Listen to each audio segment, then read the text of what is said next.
we navigate the intricacies of Pakistan-Afghanistan and Pakistan-India relations, combat terrorism, and unlock economic connectivity with Iran, Central Asia, and beyond. And equally importantly, how do we harness the transformative power of media, interfaith harmony, and regional integration to heal divisions and build more inclusive societies and a peaceful region? The path before us seems daunting. The challenge is intractable, yet there is no beyond a nation's reach if the will to succeed and commitment to work for it is there. In the enduring words of Nelson Mandela, it always seems impossible until it is done. Let us carry that spirit of determination as we embark on the critical conversations ahead. Ladies and gentlemen, this conference is not just a forum for discussion, it's a call for action too. Let us approach these conversations with open minds, generous hearts, and a shared sense of purpose. Let us listen to understand, not merely to reply. Let us work together to transform diagnosis into solutions and aspirations into reality. And above all, let us learn from each other.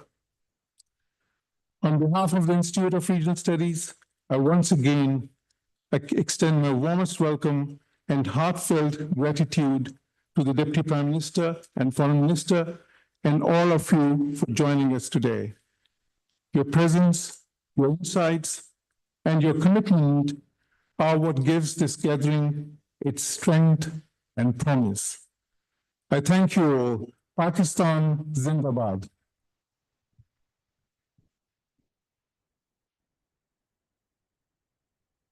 Thank you, Ambassador Johar, for your inspiring words and for laying a strong foundation for today's conversation.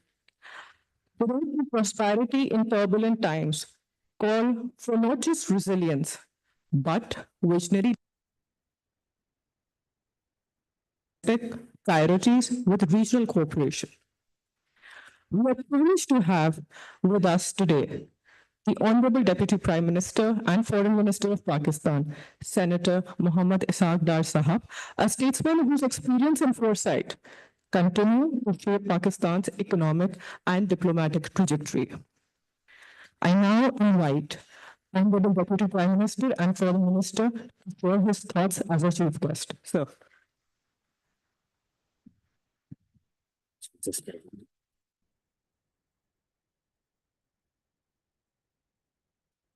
Bismillahirrahmanirrahim.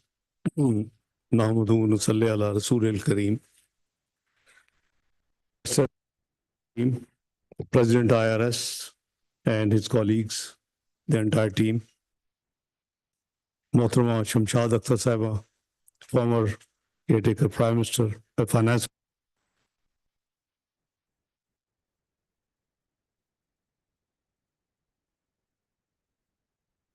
The ambassadors, heads of missions, experts in diplomatic world, scholars, professionals, media friends, ladies and gentlemen, Assalamu alaikum and very good morning.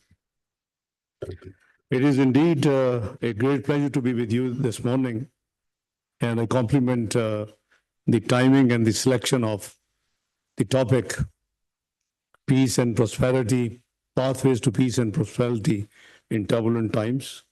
I think great job done by IRS. And I'll be looking forward to the deliberations which will continue in the next different sessions today and tomorrow, and perhaps a third day as well. Or yeah. So it will be a collective wisdom you will be accumulating during these discussions, and I think government would be very happy to benefit from the outcome and the recommendations and the thoughts of this August gathering. I would like to thank the Institute of Regional Studies for organizing this timely event, as I said, on an extremely relevant theme. The world is indeed passing through challenging times. We face numerous interlinked crises, threatening international peace and security, economic stability, and sustainable development. Situation of conflict and continued foreign occupation defy the promise of the United Nations to save succeeding generations from the scourge of war and to guarantee the self-determination. Ladies and gentlemen, long-standing unresolved disputes from Kashmir to Palestine continue to face a serious challenge and pose a serious threat to the regional and international peace and security. The ramifications of the adverse impacts of climate change and climate-induced disasters are not only beyond boundaries, but also across generations. And it's not too long away that we just had a very sad flash floods experience in 2022, and being one of the least emissions country, 1% of the global emissions.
There appears to be calculated and premeditated attempt to escalate regional tensions, following a familiar pattern, level accusations against Pakistan without evidence, use inflammatory rhetoric, incite war hysteria, and use this as a pretext for aggression and unilateral actions.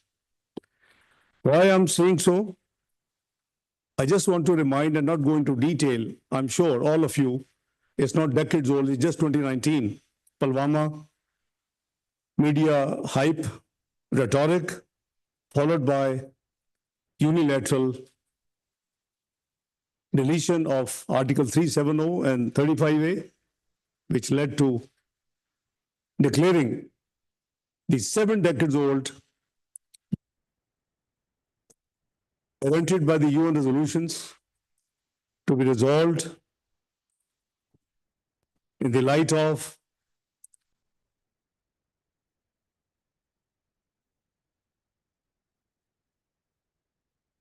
wind after that entire Pulwama episode.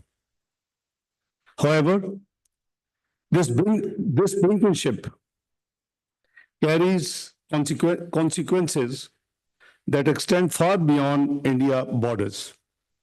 We believe that what has happened is to divert attention, I'm talking of Pahalgam, from India's internal challenges, state-sponsored terrorism, the ongoing human rights violations in the Indian illegally occupied Kashmir, and to gain narrow domestic political objectives. Don't forget there are some by-elections coming through next few months in India. However, we are obviously absolutely alert. Regional and international peace and security cannot be sacrificed at the altar of narrow electoral gains. This is a dangerous political game and gamble, putting at stake the lives of millions in the region. Being a responsible member of the international community, Pakistan remains committed to regional peace and stability. We will support all efforts towards de-escalation. I have had interaction in the last few days with more than a couple of dozens, Prime Minister, Deputy Prime Ministers, foreign ministers of other countries. In MOFA, Foreign Office, we had engaged around 45 diplomats and mission heads available in Islamabad. And with few who are members of the UN Security Council, we have probably had more than one rounds. However, in case of any act of aggression, let me first tell you that my interaction revolved around what? In fact, on 22nd of April, we just landed, Prime Minister, myself, on a 36 hours official state visit to Turkey. We were invited by His Excellency, the Turkish President. Soon after landing, we had this sad news. And straight away our meeting started, which ended over the dinner. And once I was done, I engaged Foreign Office. It was almost 1 o'clock in the morning, between 22nd and 23rd of April. We decided to issue a condolence message, which is still on our website. On 23rd of April, we issued this statement, and we learned that Prime Minister Modi, after curtailing his visit to Saudi Arabia, would be holding Cabinet Committee on Security of India. The times, a couple of times, changes in the time, the meeting would be held, but finally it held around between Maghrib and Isha, our time. And after the meeting, there was no mention in their official statement, press briefing, any reference to Pakistan, but all the measures they took were Pakistan specific. You only need probably class 1 student to assess what was it all about. So we decided to hold our National Security Committee meeting following morning. And India, by the way, the measures they announced, number 1, closing of Atari border. Number 2, reducing the size of our mission in New Delhi. Number 3, declaring our armed forces personnel, that attaches, naval, air force, army attaches, always there, as persona non grata. 4th, the Pakistani holding valid visas, and inside India, the visas were cancelled and asked to leave immediately Indian territory. And the most shocking, the 5th, was that they announced that they will hold in abeyance the over 6 decades old treaty known as Indus Water Treaty. Surely, there isn't any provision in the treaty, those who have gone through the treaty. Generally, the international treaties cannot be amended or terminated without the mutual consent of the parties to the treaty. And that's exactly is the spirit of, it's not deemed spirit, it is written in the treaty that neither party solo can terminate or amend this treaty. Now, this is most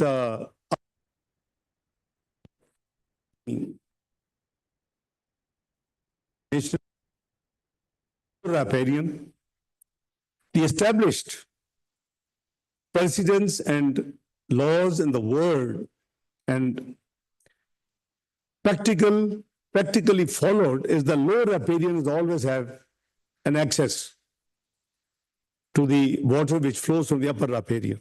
We are lower riparian. Without going into debate in 1961 what happened, because there are certain critics, and perhaps rightly so. But all those actors who actually signed the treaty and were party to the treaty finalization are no longer in this world, so God, bless their souls. But there was a huge criticism that giving away the right to 3 rivers of Pakistan wasn't a very good deal. The water distribution treaties are generally evolve around how and what distribution would take place. But Pakistan actually agreed to virtually drying up 3 of its rivers. And through that treaty. And now, they say that we are going to, by the way, maybe you are great scholars, some may know, legos. I can't find the word abeyance in international treaties, dictionary. The suspension word is there, but abeyance, I haven't seen that. So it was just shock.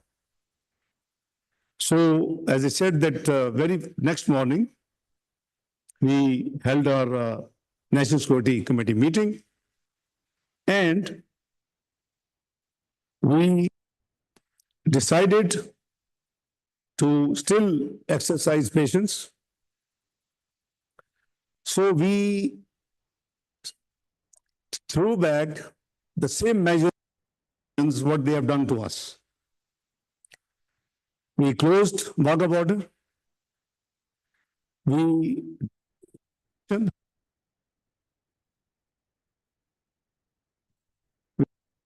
forces personnel, persona non grata.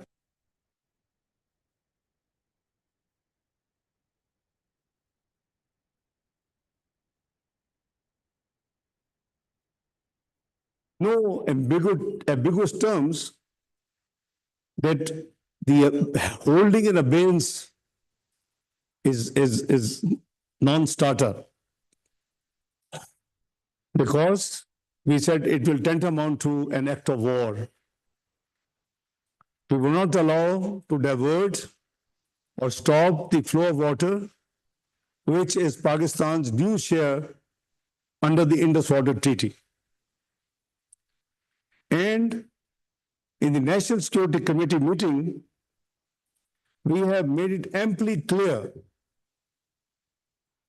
that we would exercise restraint and we will not be taking any escalatory move.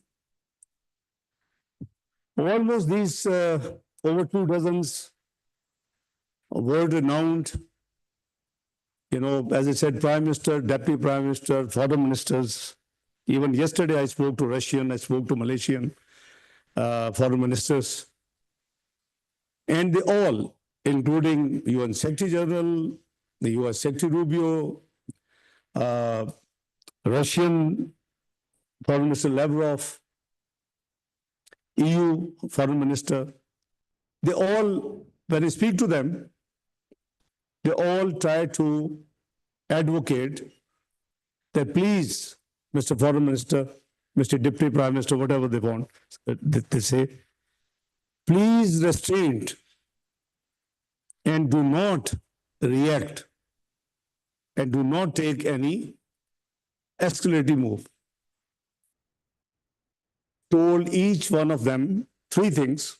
Obviously, there's a long calls explaining what India did, what we feel, why they have done it. I just given you an example of Pulwama. I'm not saying this, I don't have evidence, but analysts say this could be another ploy. It might have been self-choreographed. How come in 10 minutes, the FIR is registered at a police station where you need to at least 45 minutes ride to reach? They completed investigation, they completed all the facts finding, they dealt with the on-site, and in 10 minutes the FIR was registered. Come on, nobody's fool. And then what they conveyed, because obviously all these international dignitaries are talking both sides. Few of them, great friends, I have very good relationship, working relationship with them, suggesting me, can you try and help the perpetrators to be caught? I say, hang on. Do you know the distance? Where it happened and where is the line of control? They don't know. 230 kilometers. I mean, you can write in 10 minutes FIR, but you can't hold the perpetrators who did all this business and heinous act there. Listen, one thing should be very clear. Pakistan has always and will condemn terrorism in all its forms and manifestations. This is our country policy. This is not now. When we fought against terrorism 2013-17, I was finance minister of Pakistan. I know how hundreds of billions we had to finance. Even this was the policy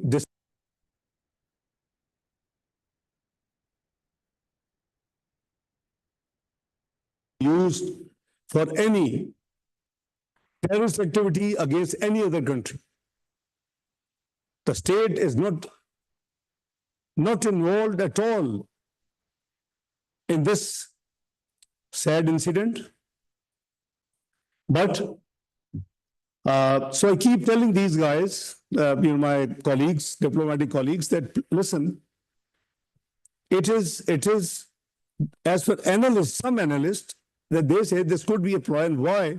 Because India has been now communicating with us officially that this treaty needs to be, a lot of ground realities have changed.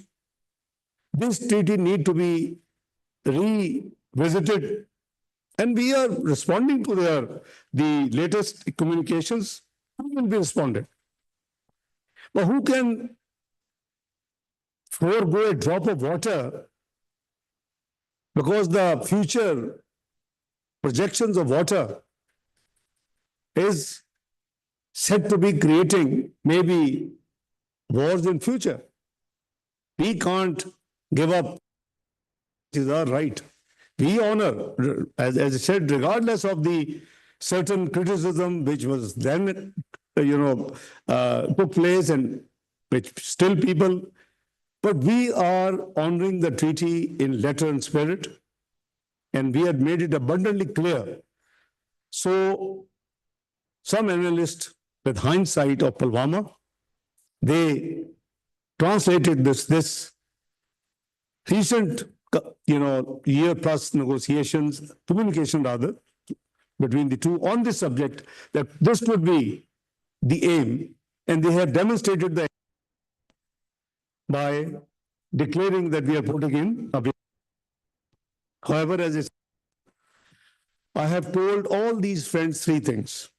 I said, listen, let me make your life easy.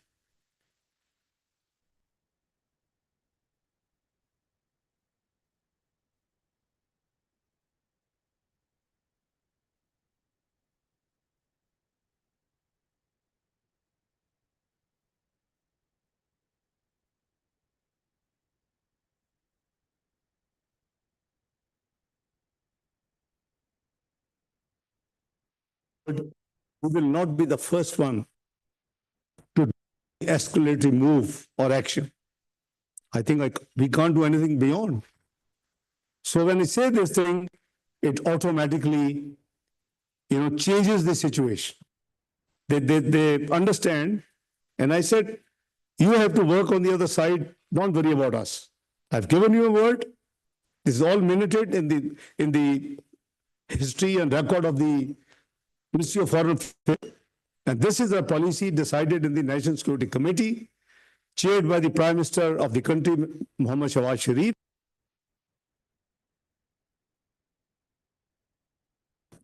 The Chairman, Joint Chief, the Army Chief, the Air Chief, the Vice Admiral of the Navy, so they were all there. So it's a unanimous decision to exercise restraint, and we will not one to make any escalating move. But in case any act of aggression by India, I mean making it very clear, including last night to Russian Foreign Minister, that in case of any act of aggression by India, there should be no doubt in anyone's mind that Pakistan will do nothing. Pakistan, let me tell you, Pakistan will resolutely defend its sovereignty and territorial integrity in exercise of the inherent right of self-defense as enshrined in the Article 51 of the UN Charter. So I have given loud and clear message to the almost major countries of the world that where do we stand and what they can expect from us in case of. Let me also tell you something that Alhamdulillah, we are absolutely alert. We are absolutely in a position. Our armies are, ready. And there has been an attempt between the nine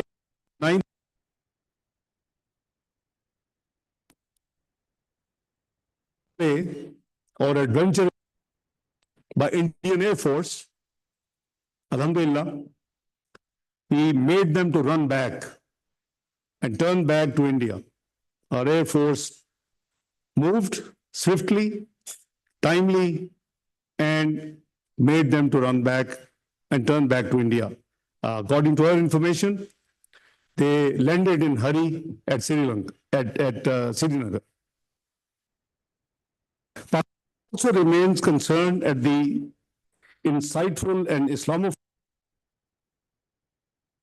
directed against the Kashmiris as well as the Indian Muslims in the backdrop of the current situation. This must end forthwith. Excellencies, ladies and gentlemen, in this backdrop, India's illegal and unilateral decision to hold the Indus Water Treaty in abeyance should be a matter of serious concern to the world community. The treaty provides no basis for such unilateral actions, as he explained. India's actions undermines a fundamental pillar of regional stability with profound implications for the peaceful management of vital shared resources between the neighbors. The National Security Committee of Pakistan, as I said, has made it abundantly clear on 24th of April, 2020,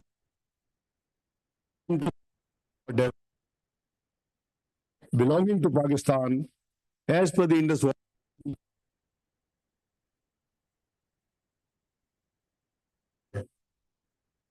Excellencies, ladies and gentlemen, the international community must take serious note of these developments at a time when the region requires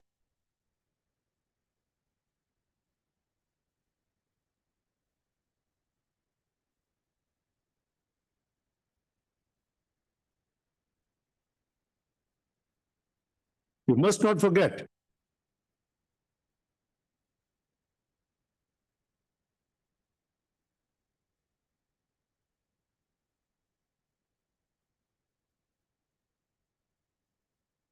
and concerted efforts under United Nations auspices to see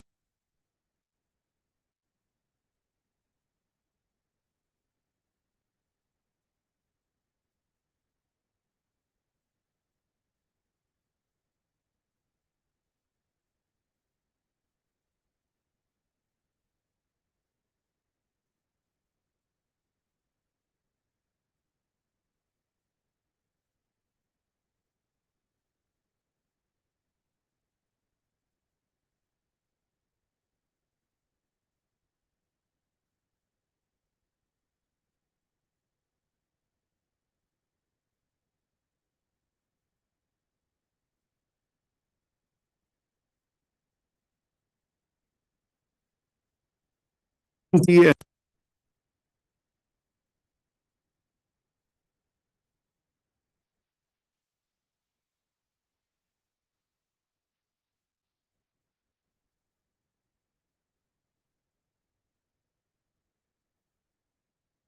millions of Palestinians are enduring unparalleled suffering,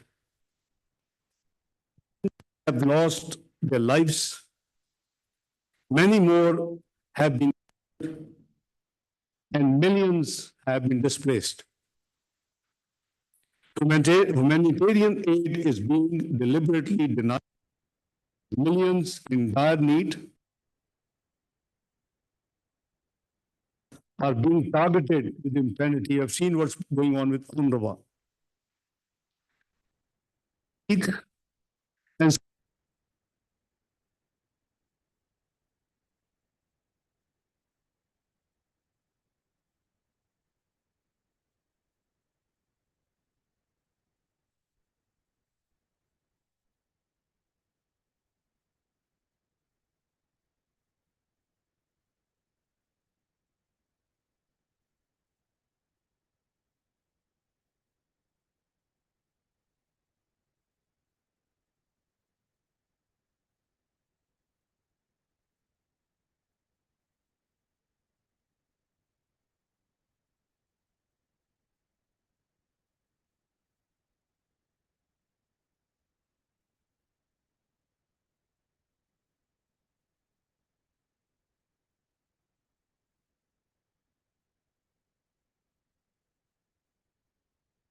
And inequalities cannot be an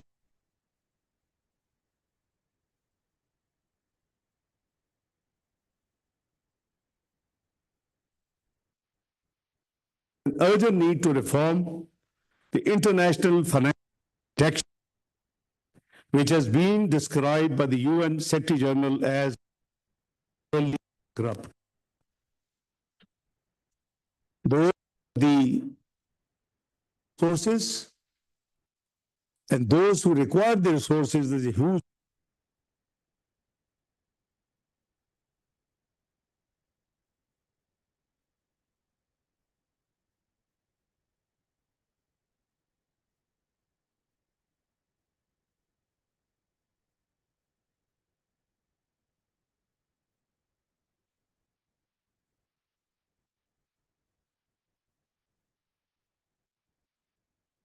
which governs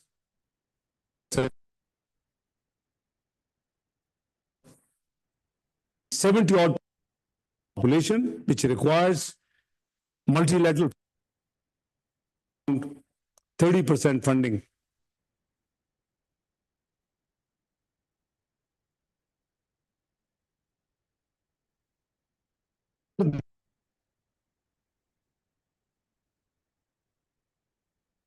climate goals can be achieved without international cooperation.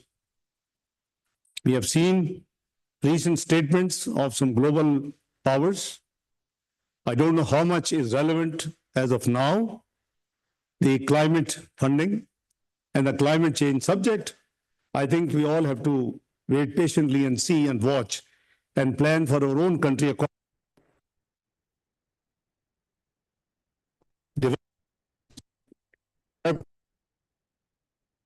And distress in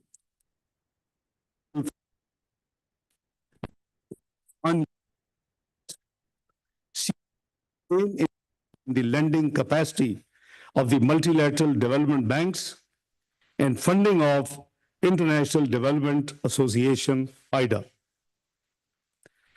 Excellent, ladies and gentlemen,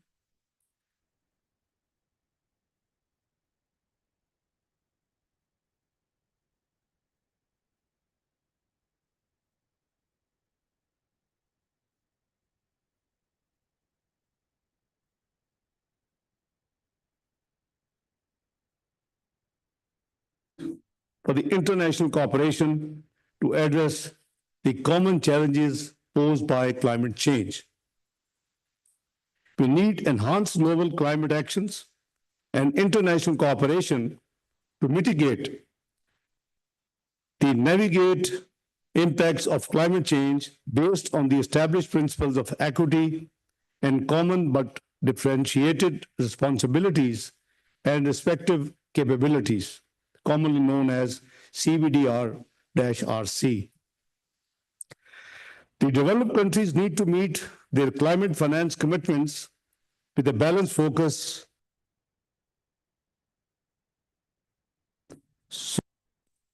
as well as on loss and damage. I have my doubts. Outcome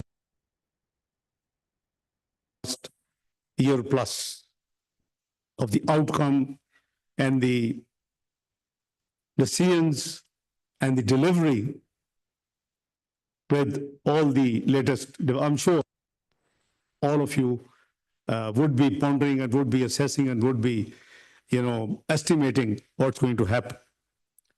Excellencies, ladies and gentlemen, Pakistan is alhamdulillah endowed with rich natural and human resources and an enormous economic potential. It is located at the crossroads of South Asia, Central Asia, and the Middle East. This I say as a faith.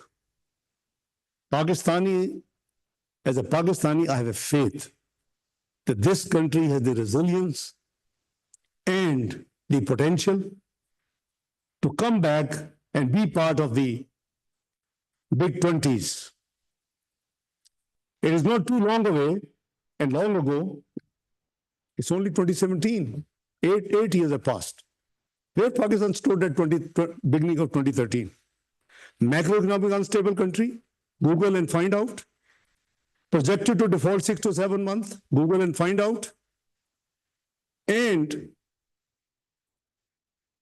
country was predicted to default within 6 to 7 months. This is before general elections. Nobody knew who will win the elections. And what was the timeline? Shamshad is sitting here. What was the timeline at that time projected that Pakistan would need to get out of the quagmire we were already landed in? Was 12 to 15 years. That's why I have faith in our nation, in our country, in our society. It took only 3 years. You had all macroeconomic indicators in place, lowest inflation in decades, CPI 3.59, GDP 6.3%, highest foreign exchange reserves close to $25 billion, which still has not been broken. 24th global economy. And it's not me, it's Pricewaterhouse Google. Find out. PricewaterhouseCoopers projected Pakistan is going to be part of G20 not later than 2030. What happened? I call it. And then the country had rolled out, which couldn't be done in the last couple of decades, rolled out, all these iPhones and smartphones and technology you're using today, thanks to 2014, the bold step of the Prime Minister Nawaz Sharif government, which rolled out the auction of 3G and 4G spectrum. That's led to the latest digital position which we are enjoying today.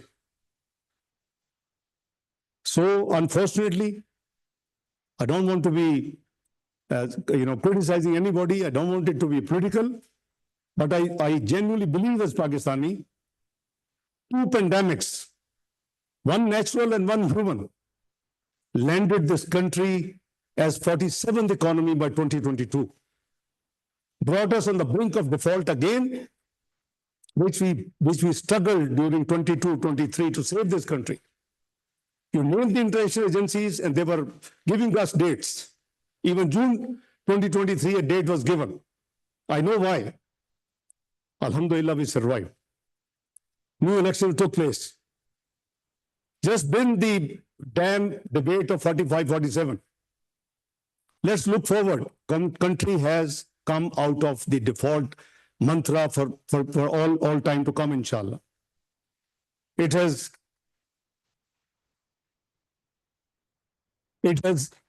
started on the trajectory of growth.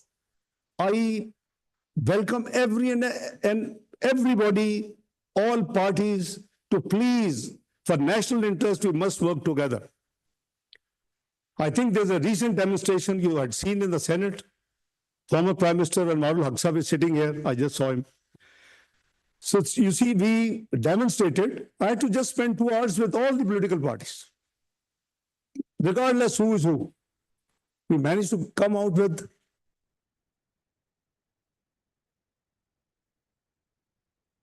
that if India does anything, we are all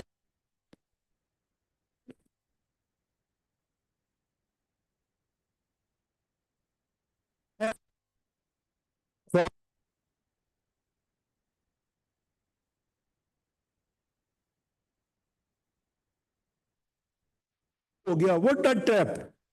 What is debt to GDP of America? The big power. Over 109%. Debt to GDP of United Kingdom after COVID. Over 100%. What is debt to GDP of Japan? 57%. Oh, boy, मैंने तो 63% पे छोड़ा था 2017 पे. When we came back, it was 73. मैंने उसको initiate 1999 में the Debt Responsibility Act कि 60% तक रहेंगे, पर ये कोई सहीफा आसमानी से नहीं उतरा हुआ. God has blessed this country with over $10 trillion of rare earth material, lithium, copper, gold, hydrocarbons, granite. So please have faith in your country. Governments आती जाती रहती हैं, लोग change होते रहते हैं. We should work together as a nation to take the country back from 47th to part of G20. We were 24th. If in next 4 years, we would have passed another 2, 3, 22nd, 21st, I was complimented publicly. Lekin, we gave 47th पे चले गए, बहरहाल, it's never too late. So, we should remain determined to capitalize on these inherent advantages, what I have explained to you, for the prosperity and betterment of our people and this nation, and for the entire region.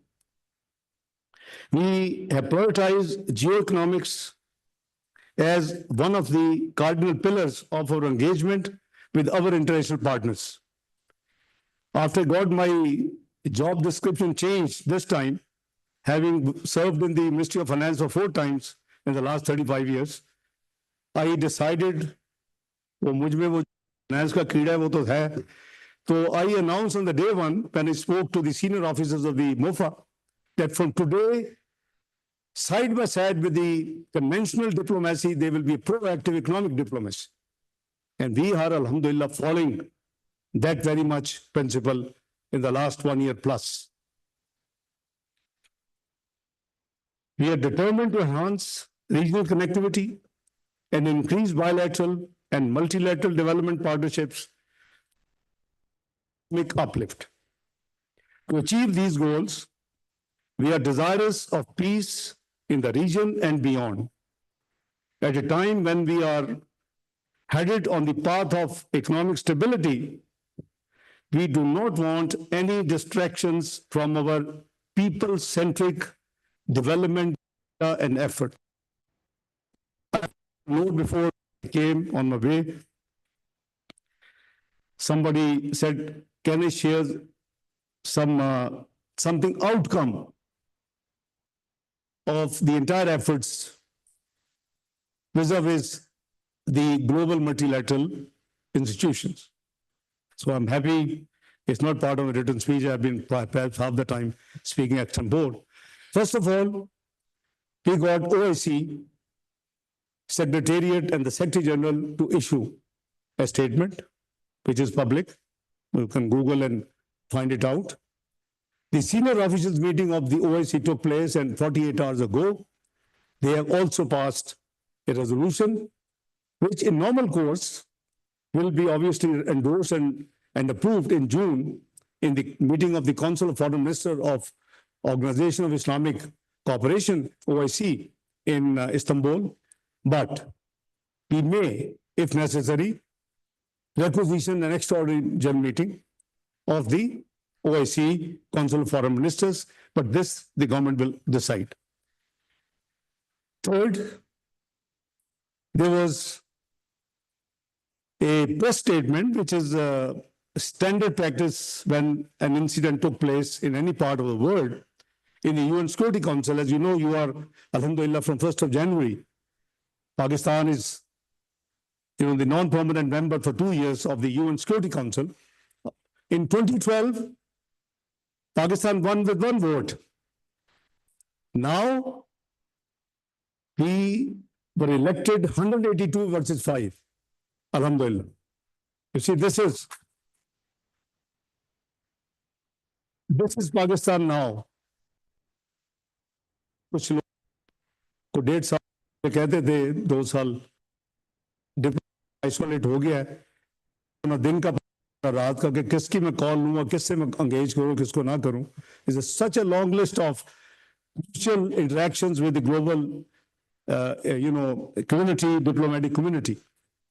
Fourth, in addition, in accordance with that tradition, in UN Security Council, US moved a resolution, and the resolution was obviously condemning the terrorist attack in Pahalgam. I think working as the nation's, nominee and in the instructions, under the instructions of Prime Minister Shehbaz Sharif and the government and the National Security Committee, I wasn't very happy on 2 things in that resolution, draft resolution. One, the word Pahalgam was there, but it didn't say where. The district, Jammu and Kashmir was missing. And it was obviously perhaps on purpose. I said nothing doing. We put a hold that put Jammu and Kashmir, then it is acceptable. And I gave an example. I said, let's say if something happens in London and a similar resolution comes London, will it be London of UK? Will it be London of USA? Will it be London of Australia? Will it be London of Canada? Why are you shying? Put Jammu and Kashmir. Number 2, there was mentioned. This is the resistance forum, which post-2019 Indian acts of usurping Jammu and Kashmir as its Indian Union territory illegally, unacceptable. The blame was put on that TRF. They were condemned. I said, listen, I haven't seen their claim. Number 2, if you have any evidence, show us. So I, through our ambassador, who is called Permanent Representative Ambassador Munir Asim Iftikhar in UN, I said, put on hold. They must correct these two things. Delete TRF or give us evidence, put Jammu and Kashmir after Pahalgam. It took 2.5 days.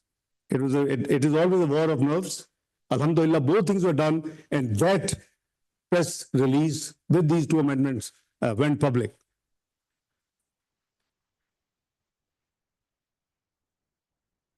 Lastly, Sunday was, for me, there's no Sunday or weekend.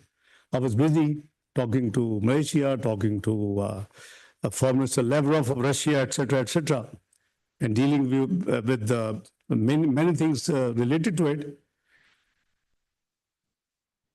With the approval of Prime Minister and in consultation with the Army Chief, General Asim Munir, I have directed last night our permanent representative in UN to summon and request for a meeting of the UN Security Council.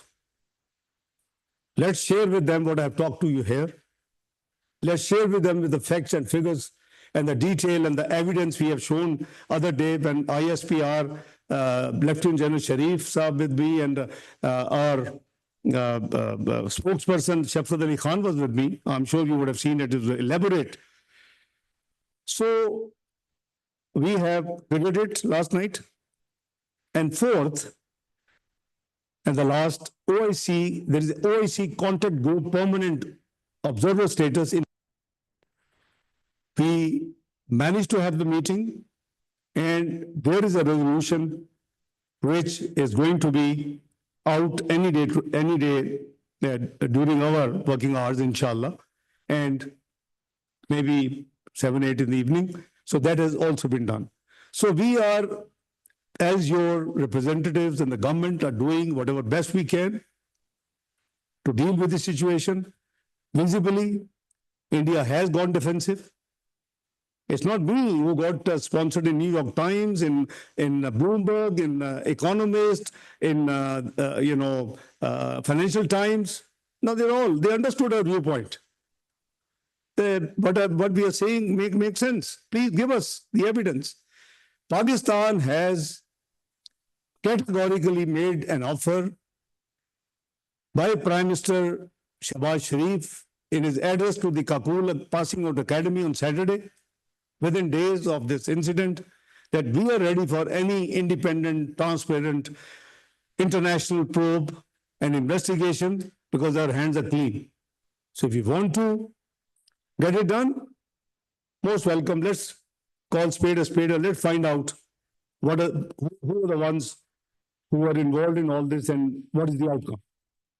So Allah ka shukr hai कि पाकिस्तान ने अब तक जो अपनी efforts किए हैं, which are a duty, has exposed India.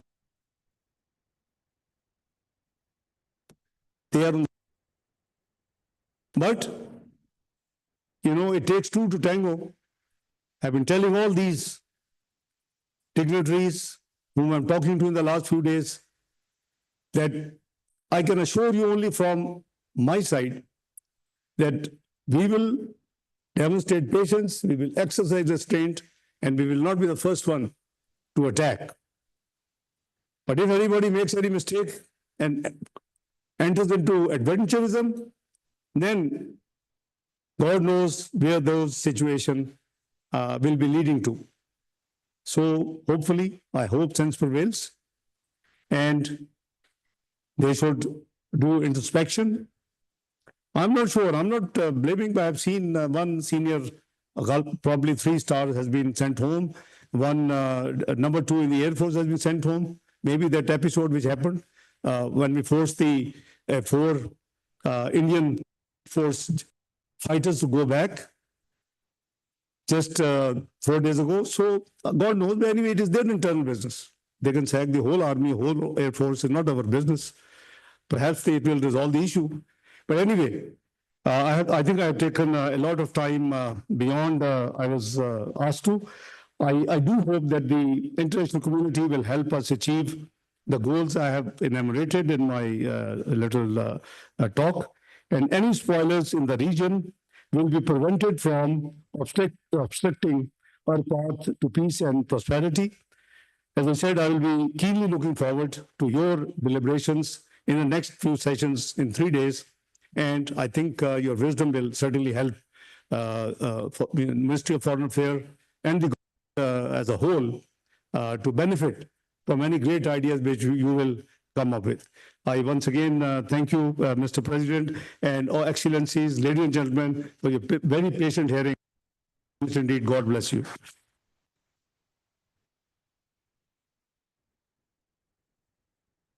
Okay.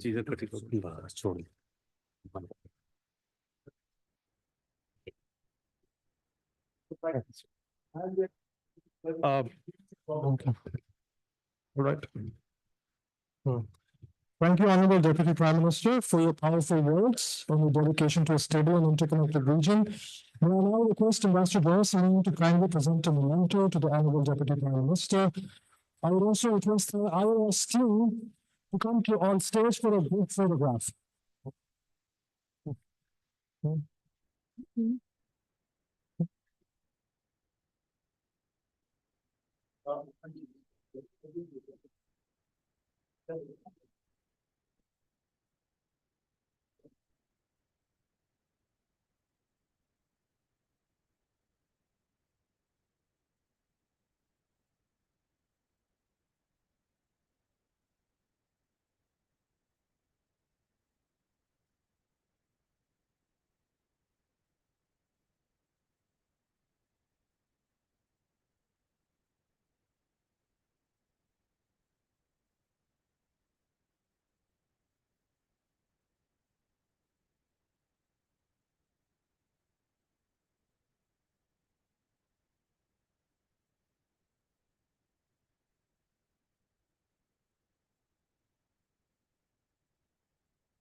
Ladies and gentlemen, it is requested that everyone be seated. We're going to be starting with the first session of the Regional Dialogue 2025.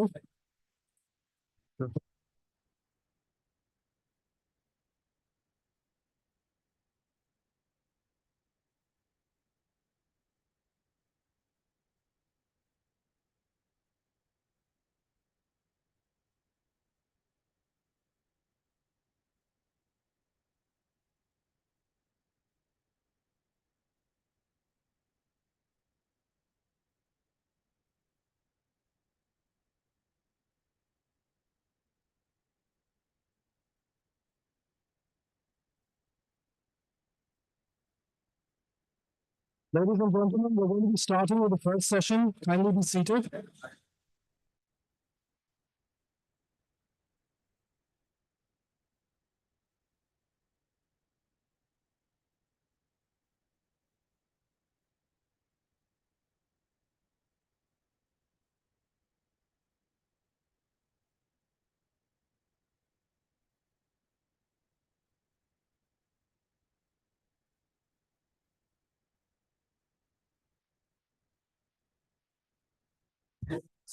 I would, I would request everyone, ministers, dignitaries, diplomats, please be seated.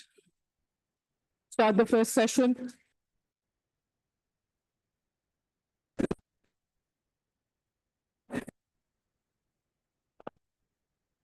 Didi.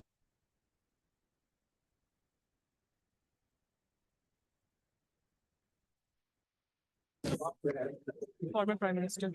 Go ahead, Omar, take over. Okay. Hello, everyone. Good day. My name is Umayma Khan. I'm head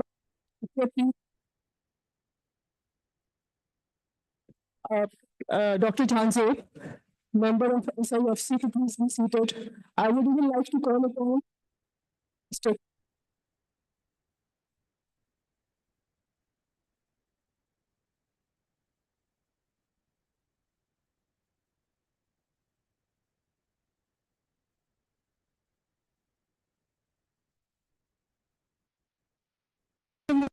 Sir, Mr. Fahim, please come on the stage and join the panel.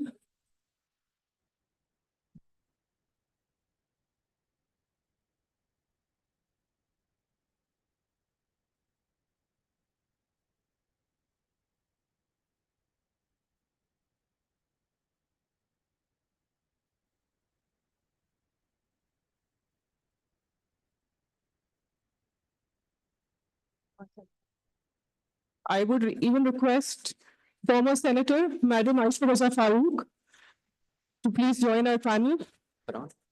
Please, Madam.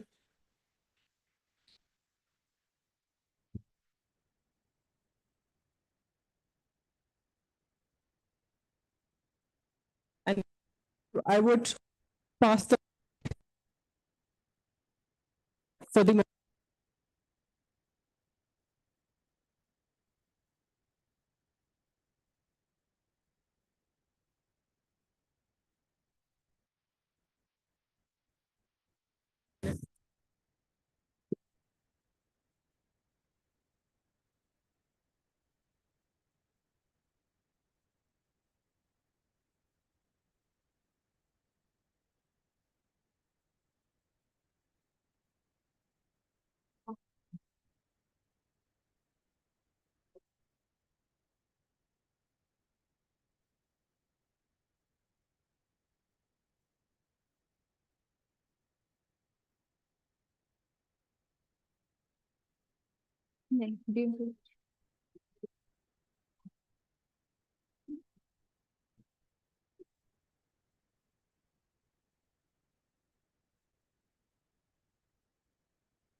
regarding the Q&A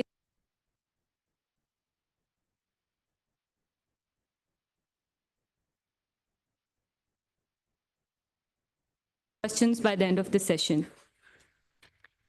This session is conducted by the South Asia Peace and Development Program, which is headed by Ms. Umaima Zaman Khan, and I'll be the moderator for the session. My name is Alina.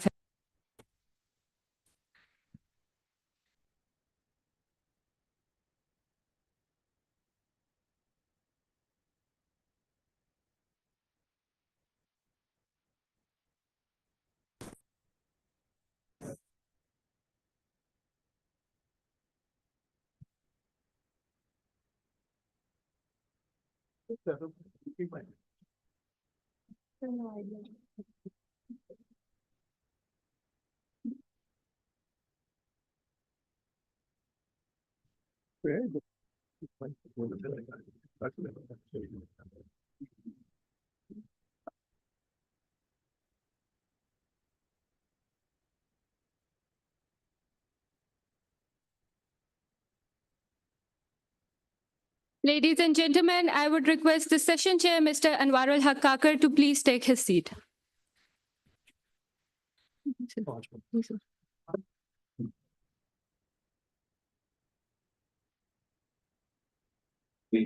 My apologies, I had to give an interview. That's why I've got late a few minutes.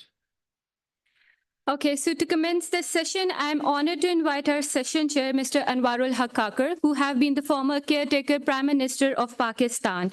He will be delivering his opening remarks. His leadership has emphasized aligning foreign and economic policies with the national interest while balancing security and development priorities. I would now like to invite Mr. Kakar to deliver his opening remarks. Over to you, sir.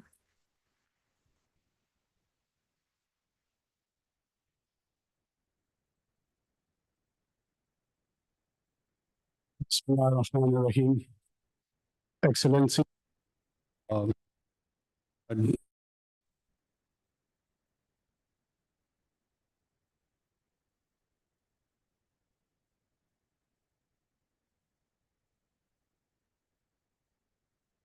Ambassador has always been kind and has provided me a lot of opportunities to share my thoughts on different issues. And today is another day of his hospitality, I would call it. An intellectual hospitality always extends towards me. My opening remarks in the current situation, let me briefly comment and throw light in my humble opinion, whatever the situation is and where we are today, where we are. Pakistan, a country of around 240 million people, which faced in last 2 decades a lot of challenges. A lot of challenges, when I say so, it's not just these 2 decades, but all our 7 decades has been filled with the challenges since our inception. But I'm not going into the history lesson. I'll keep focus on these last 2.5 decades, particularly in the aftermath of so-called war on terror. When the Western Hemisphere, the NATO, under the leadership of United States of America, along with all its Western allies, landed in Kabul around 2002, October to December. Pakistan was the non-NATO ally, major non-NATO ally. And what happened, important lessons or important home take, what happened in these 2.5 decades when we aligned with them. We got more of a radicalized society as an end result. The loss of almost 100,000 individuals. Economically, we claim that at least we suffered the loss of around $200 billion.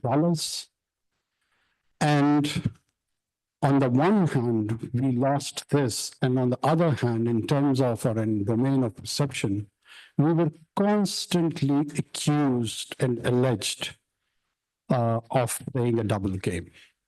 So we are losing in tangible terms and we are losing in perception domain. So this is one of our challenge. We felt isolated on so many accounts. Despite being with the world community, we were not there. We were not in the same bed.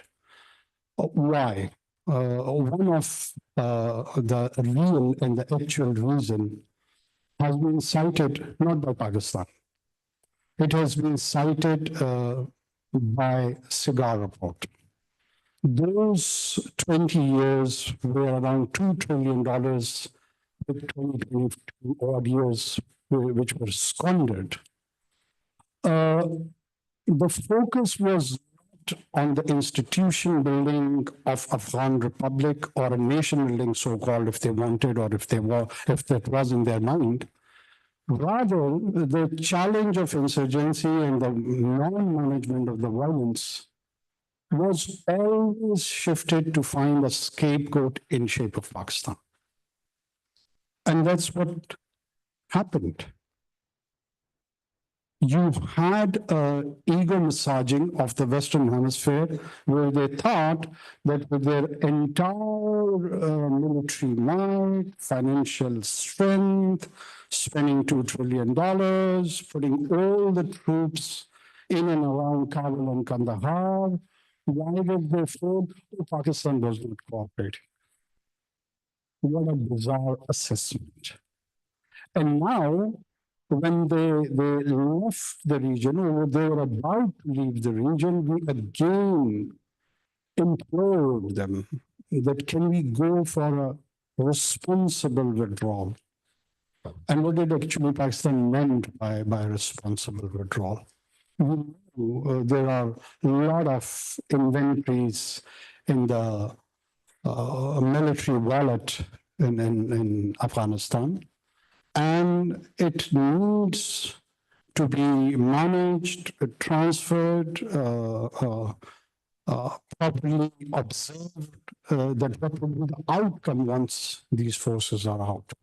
Unfortunately, again for us, there was a rush withdrawal, which instead of our incessant pleas of responsible withdrawal, it went for relatively irresponsible withdrawal for us, or with our perspective. Yes, they left the region. Why? I'm not amongst those jingoistic people who would claim that Afghanistan has been an empire, a graveyard for empires, and no one has succeeded over there. This is misleading assessment. The West did not lose the war, they lost the interest. They lost the interest because they thought that all those resources are being squandered on these war theaters, be it in Iraq or Afghanistan and Syria and the rest of the region. And the emerging threat emanated from rising China, from the dragon. So let's focus on that. So that's why they lost interest over here. And this 2-0 Trump so-called trade war, I think so indicates the point which I'm referring to. This range of Pakistan. So this is what we are left with. We have to deal with a surge in terrorism due to their capability, enhanced capability of the leftover small arms gadgets. Again, let me clarify, I'm conspiracy theory over here. The Afghan National Army, in which the United States, along with its partners, invested almost, again, 2 decades in its training, equipping it, and putting a lot of arms and ammunition, and probably the actual assessment was that that would be the force. It had a calculation based on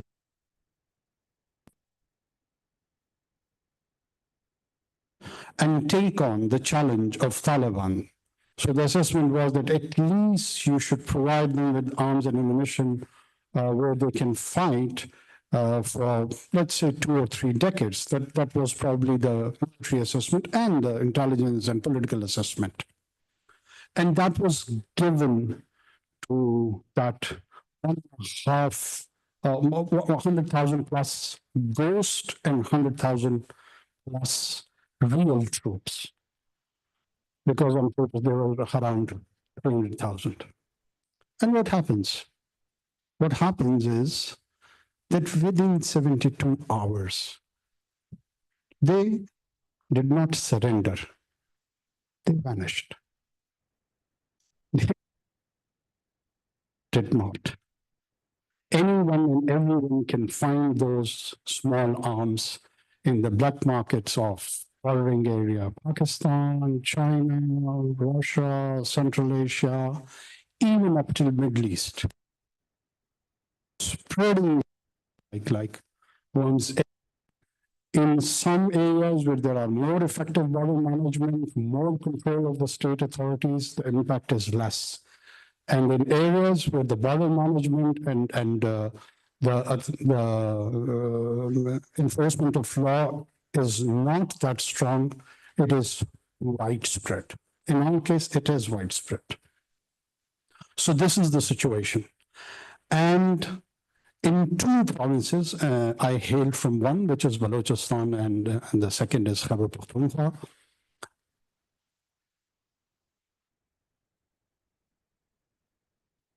Provinces is being unfortunately viewed as parochial, as local, which it is not.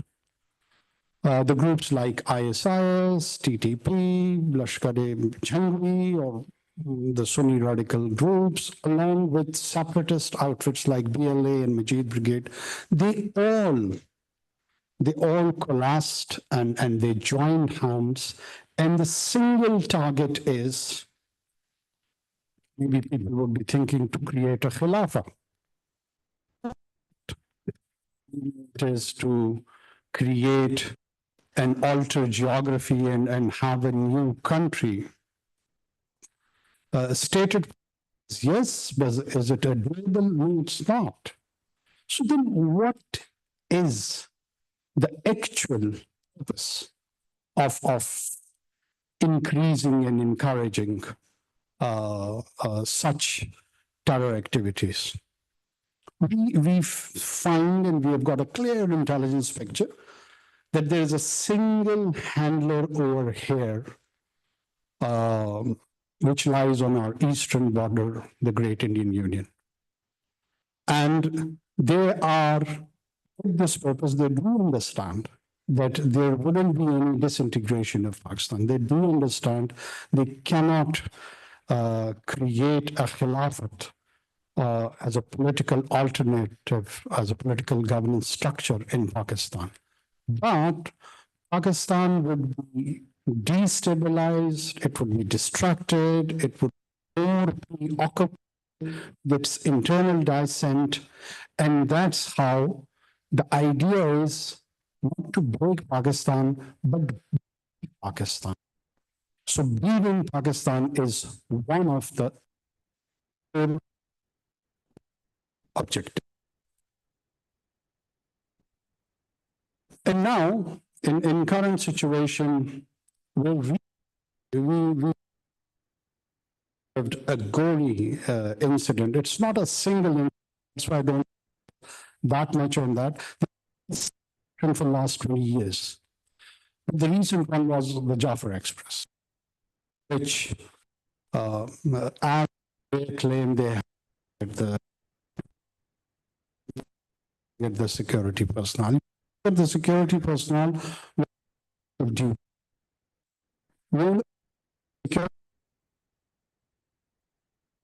to the state of a he's not a personnel or a person who hails from academia or a person who is a man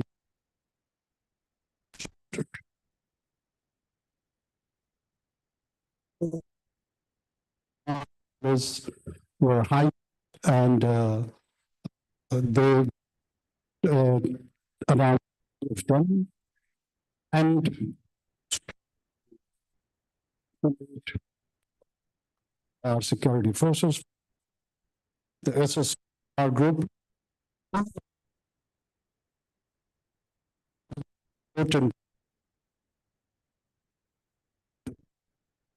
stages.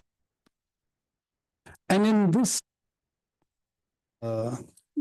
environment where a lot of global attention was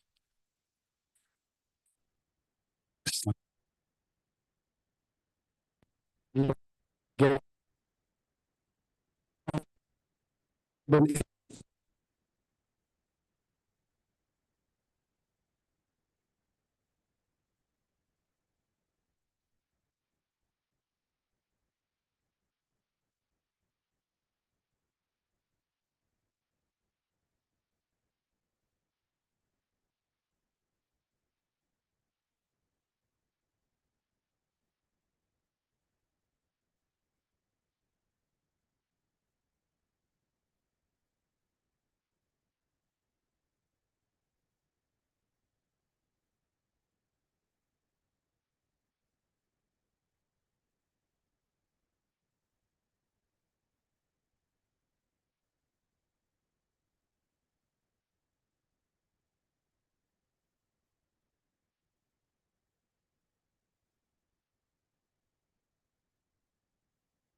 burden to accuse one another. Kerala doesn't have a dispute of Kashmir with India. And then a preemptive attempt by the US authorities to stop the killing of a dissident, again a Sikh dissident. On you that you are going beyond your pay scale. So this is the sort of a reckless, I wouldn't call it an emboldened, but a reckless Indian authorities fully imbibed and inspired by Hindutva politics. Why is it happened earlier? Because earlier the difference is of Hindutva's politics, that political ideologues which runs the state affairs on the Indian side, not just a threat to Pakistan, also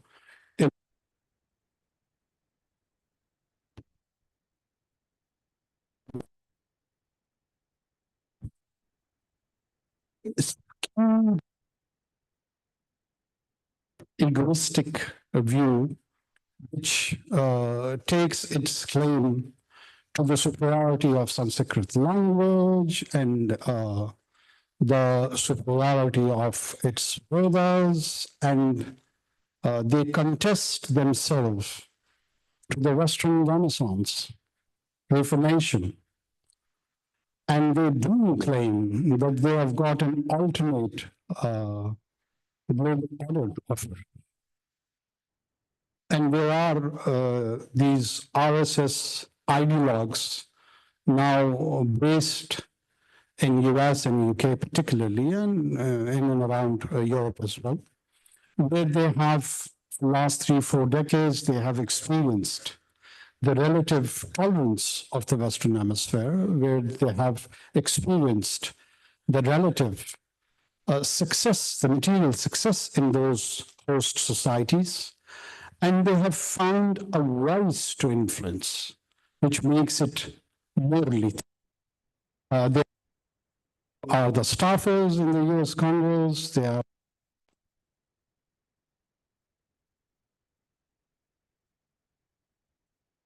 and around US, Canada, UK, and other countries. And that wrong sense of accomplishment, which is a personal one, gives them these ideas, skewed ideas, distorted ideas that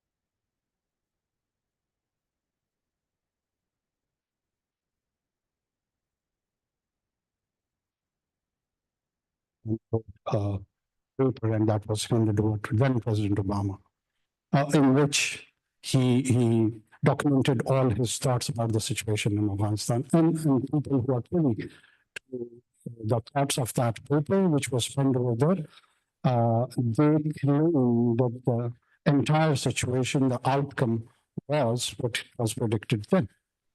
So again, why Western Hemisphere encourages the Indian behavior of this recklessness? We always see that whenever such a situation occurs, which there is currently among between us, you see an inclination, a penchant, or a tilt towards the Indian position. A lot of people would be saying, "Oh, because they have economic relevance. Their size is so big. Pakistan economic relevance is less." So this is one of the reasons. They would cite economic reasons. But the size of Taiwanese economy is even far better, despite being a very small size. And there are many other countries around the world which do not match the size of Indian economy. Reason, which always gives the priority to India. And what is that? By the end of the course, and there was Kissinger, Iron Lady Theatre, they started arguing and they created a narrative that, well, the collapse of the Soviet Union and the currency, and it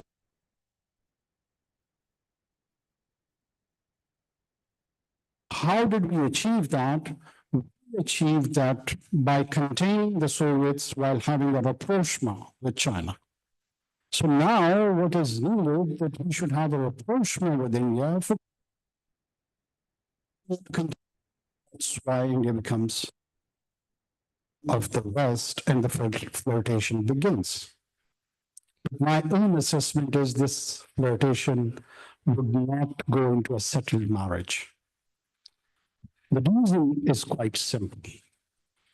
For last 2.5 decades,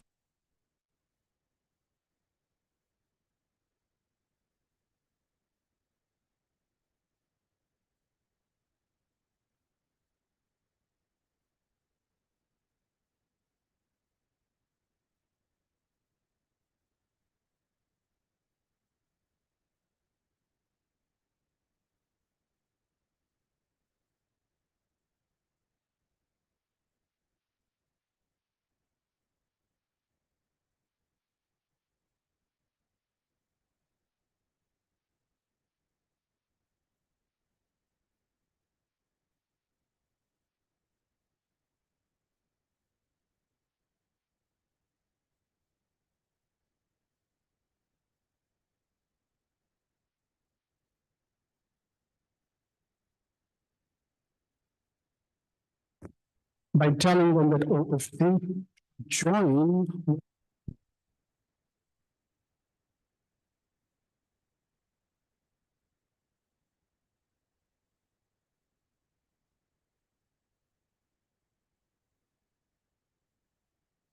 when the Chinese hit them, their national pride doesn't get hurt. Their ego don't get frenzied. 56 inches chest.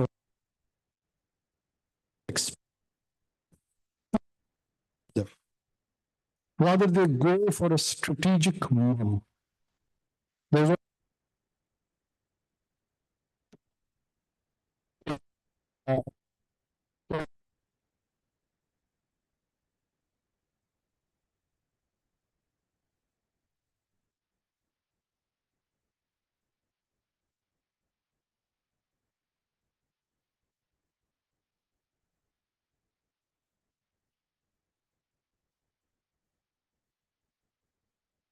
India. The problem with India is Pakistan. The issue of even explore the king it resolved the question of so-called Pakistan. Its own hegemonic desire. Pakistan, a country of 240 million people. And let me remind my audience, why did we become nuclear in the first place? There are people on the Western Hemisphere sitting in Sky News and in BBC who reminds us of our history, so-called dirty history. Let me bring another historical perspective. 1970, 1971. I'm saying it with pain, we were bifurcated in two. Bifurcated in two, and the only external reason for that bifurcation was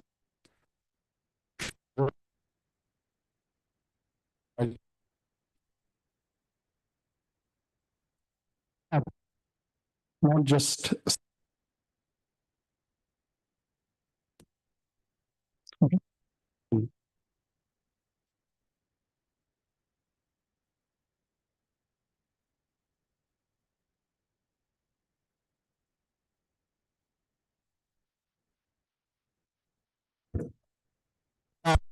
so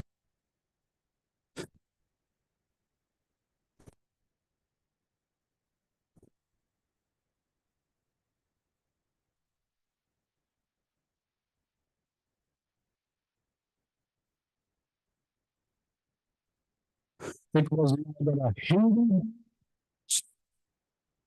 Christian war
That is the situation. Pakistan, this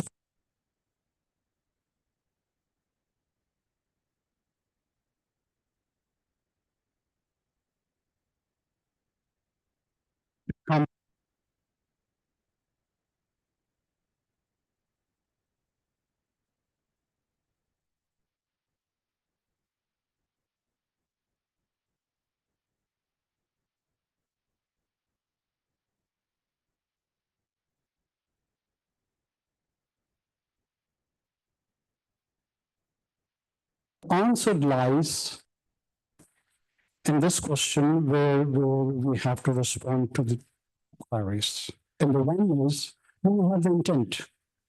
And the second is, do we have the capability? I'll give a single answer in one word, yes. We have the intent, and we have the capability. If they want to try on us, it's their choice. It's absolutely their choice. We will never, ever, we simply refuse the argument of fear. We're not reckless. We're not a reckless nation. We do understand what we are talking about.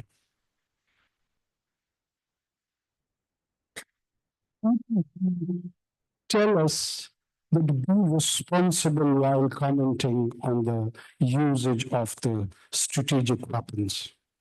And whose referring this to us, a world which has experienced Nagasaki and Hiroshima.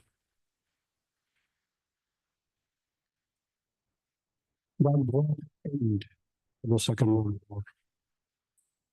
That brought end to invasion. That changed the course of history. No one even talks about those going events today. Does the global community understand that this time Pakistan simply refused to listen to the pump by India? It's your right, ours. So if you're treating it with sweeteners and pampering further, it's your job. We don't need. We don't propose this pamper on us because we would refuse to take it that way. Pakistan has chosen that it will survive and it will stay with a sense of dignity, whether somebody likes it or not. I've been asked to shut it. But sorry, maybe I sounded a bit emotional. What is the way forward? The way forward is that sooner the better we accept the reality that the whole region, on one hand, there are around 1.5 Chinese, then there is a huge Central Asian, Turkic origin population, along with North Caucasus, Iran, and Turkey. Next to that is the heart of the South Asia, the Indian Union, and then lies the spirit structure of Pakistan. It would be unfair not to mention the GCC with its hydrocarbon currency, which has transformed it for the last 5 decades. So if this whole region has to contribute and offer into around 110 to 120 trillion world GDP, will such conflicts contribute that? Or will such conflicts curtail and push this region to the recession and decline in the economic activity, which will have deep implications for the rest of the economies too? So it's the question of the economic implication, it's the question of human security, and it is question of the larger global order. Around 2 million Afghan population was not managed and controlled for 3 or 4 decades. And we all did that with 9/11. So anyone with a basic sense of sanity can risk the mismanagement of 240 million people? Are they in their right mind?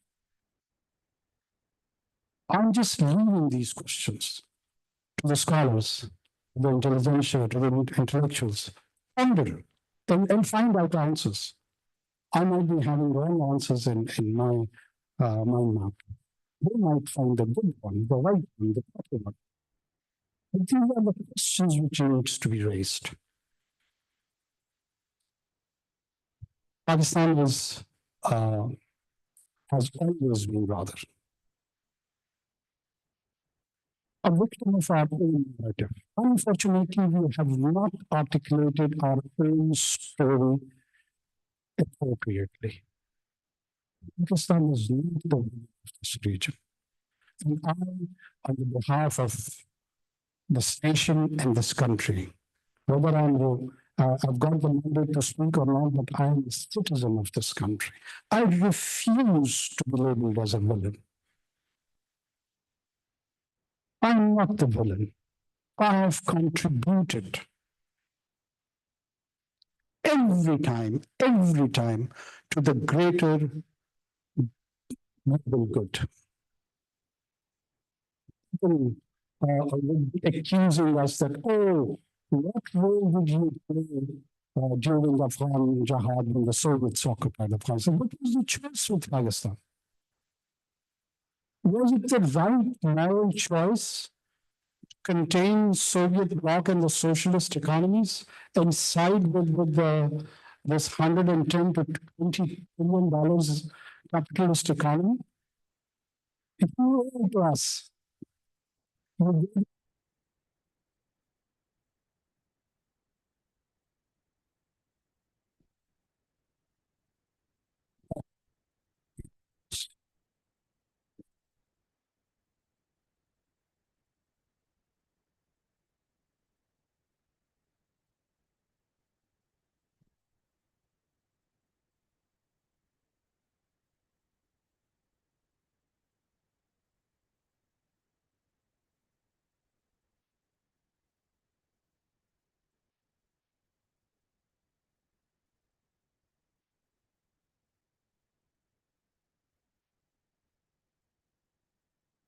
because we failed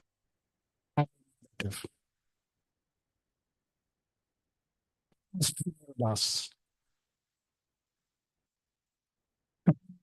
in terms of material, well, of thoughts. Ourselves have our own sense of being, the self, the self-realization, and the being of the sense of I, and then heading towards self-actualization. We have not gone through the process, and we have just jumped by labeling ourselves as villain in the history and probably projecting in future. So we need to get out of this negative energy, transform ourselves, and decide that what sort of a image is required for this great nation. Why is it great? The civilization. One of retired General I was seeing from here, who served in my province, he knows that Mughal civilization is around 9,000 years old. The people who actually went and inhabited, just called them the civilization.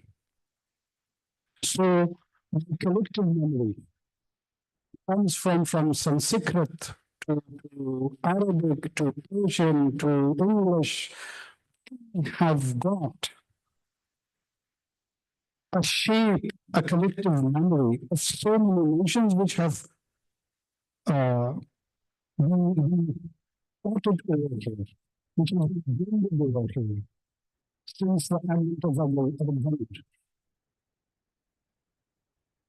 This event has given us multi-racial identity, multilingual identity, multicultural identity. Yes, the majority faith is Islam, and we are not apologetic about it. The idea of Islam is not of a conservative theocracy over here. It is the idea, the religion taught by the Prophet himself, where he inspired his revelation to his future community of Ummah, that Allah Akram fi Deen. We need to create a society where people choose not to accept God, not to recognize Allah, and people choose to follow the instructions of Allah and His Prophet Sallallahu Alaihi Wasallam. This is the dream of Pakistan. We achieve it. Allah.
internet, in terms of cellular phone, in terms of connectivity, out of 240 million people of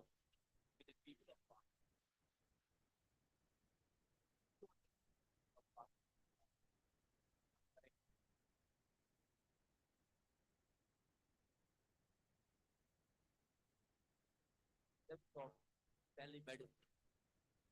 Telemedicine with this technology, somebody sitting far, heard by a doctor, could be treated by a doctor, could be advised by a doctor. And the same way, their medicine could be provided at the doorstep to them of the people of that area. So, not going at the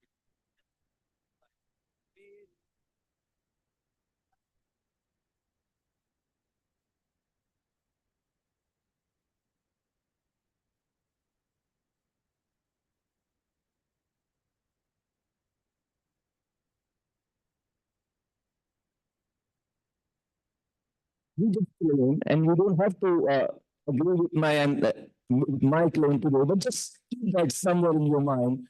But inshallah, ta'ala, time is going to come. We are going to provide doctor and the paramedic and the pharmacy, the medicine, and the daily respect of the people of Pakistan, inshallah, ta'ala. Time will come. The people of Pakistan. Many question arises how, when, getting the medicine and doctor and in the hospitals of Pakistan. How come? Would you the doctors and the pharmacies at the doorstep, inshallah, ta'ala, you one of the decade to listen to me. Inshallah, ta'ala, time will come. I thought she's gonna give me the, shut up. So I'm finishing it.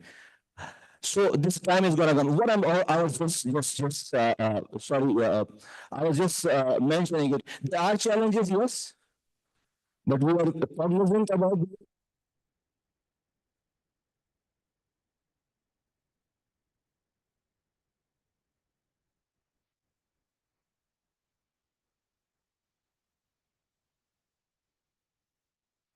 There are opportunities for them. Are challenges. So this is going to be the future shape of the health sector facilities in Pakistan, inshallah, time to come. I, on behalf of the government, the people of Pakistan, I express my commitment to the international community that this health is no more a domestic and isolated phenomena. This is a so issue. And we cannot live in isolation. So we are ready to provide the affordable, best healthcare for everybody, not only for the people of Pakistan, but for the entire globe. We have so many good practices, so many success stories. Pakistan on the contrary, for the challenging environment and very needed kind of financial support, but yet we have got many success stories, and these success stories are being shared with the world, with those whom we could just have the partnership, and we are having right now these partnerships here in Pakistan with different organizations from the world and neighboring countries, countries who are friendly with us, and we know China has got an investment here in Pakistan, and in that investment, health sector is also a very essential part. When we talk about healthcare sector, health issues, we must keep that in mind. And I keep telling my people again and again, my colleagues again and again, look, when it comes to health, we are dealing with the precious creation of that's the most finest creation of God. The most finest creation of God gets in touch with you when he or she is in pain. So you've got a person without knowing his card, religion, he gets into thinks about you, he comes to you, the finest creation of Allah Ta'ala, when he or she is in pain. So you have to be careful when it comes to dealing with. So this is my feeling, this is my team's feeling, and I want to cultivate this feeling again to my people. It's a good thing, if they don't have this feeling,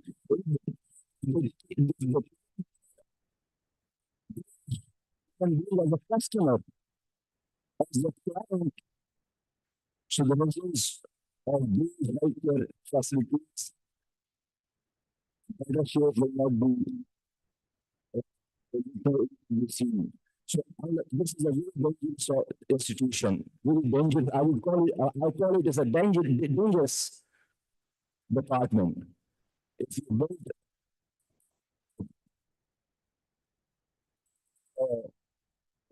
infrastructure and you do something wrong, doesn't matter. You can be rectified next time.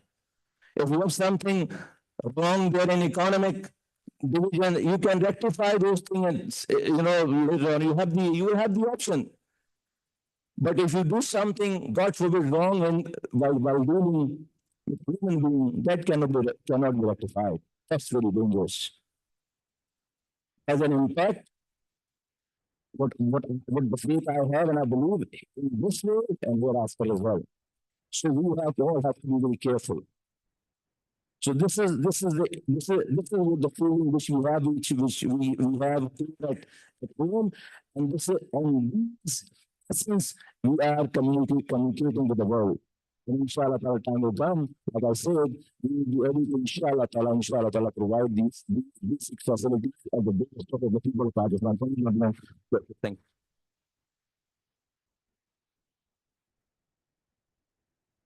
Thank you so much, Mr. Kamal, for your insights. Now, I would like to invite former Senator Ms. Aisha Raza Farooq, who is Prime Minister's focal person on polio eradication, to speak about polio eradication as foreign policy priority for Pakistan.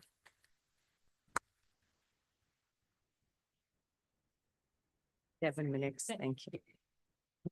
Thank you. Bismillah Rahman Rahim. Honorable former caretaker Prime Minister Anwarul Haq Kakar Sahab, Honorable Federal Minister for Health Mustafa Kamal Sahab, President IRI Ambassador Johar, Secretary SIFC, Federal Secretary Dr. Jahanzeb Khan, Honorable Ministers, distinguished speakers, respected delegates, and development partners. Assalamu alaikum and a very good afternoon to all. It is a great honor to be here today. I would like to begin by sincerely congratulating the organizers for convening this important dialogue on such a vital and timely subject. But before I begin on the topic that was assigned to me, let me join all panelists and speakers today, as well as Deputy Prime Minister Ishaq Dar Sahab, in condemning India's allegations, in their hostile posturing, in their unilateral holding in abeyance of the Indus Water Treaty, along with all other illegal steps that they have taken. I join you today not only in my capacity as the Prime Minister's focal person on polio eradication, but also as someone who has seen firsthand how deeply interconnected our foreign policy, public health initiatives, and development goals truly are. These are not separate silos. They are part of the same mission, building a safer, healthier, and more equitable world. The phrase survival of the fittest, borrowed from evolutionary biology, has long been used to explain success in competitive environments. In the realm of international relations, this concept can serve as a metaphor. Nations that adapt wisely, crafting forward-thinking, inclusive, and resilient policies are more likely to thrive on the global stage. And in today's rapidly changing world, conventional understandings of foreign policy are evolving. it is no longer just about military power, geopolitical alignments, or strategic alliances. More and more, it is about people. It is about building bridges, not only between countries, but also between communities and opportunities, between healthcare and hope, between sound policy and tangible progress. Foreign policy today must serve the human agenda. It must be about empowerment, equity, and shared prosperity. And as we discuss these themes over the next 2 to 3 days, I'm confident that your deliberations will help pave the way for policies that reflect the real needs of real people. In essence, diplomacy today must serve development, and development must serve humanity. One of the most powerful examples of this intersection is Pakistan's determined and ongoing fight against polio. I say this with both pride and humility. This is not just Pakistan's fight. It is a shared global responsibility. Our efforts transcend national borders. We continue to work closely with our neighbor Afghanistan to synchronize vaccination campaigns, recognizing that health threats do not stop at checkpoints.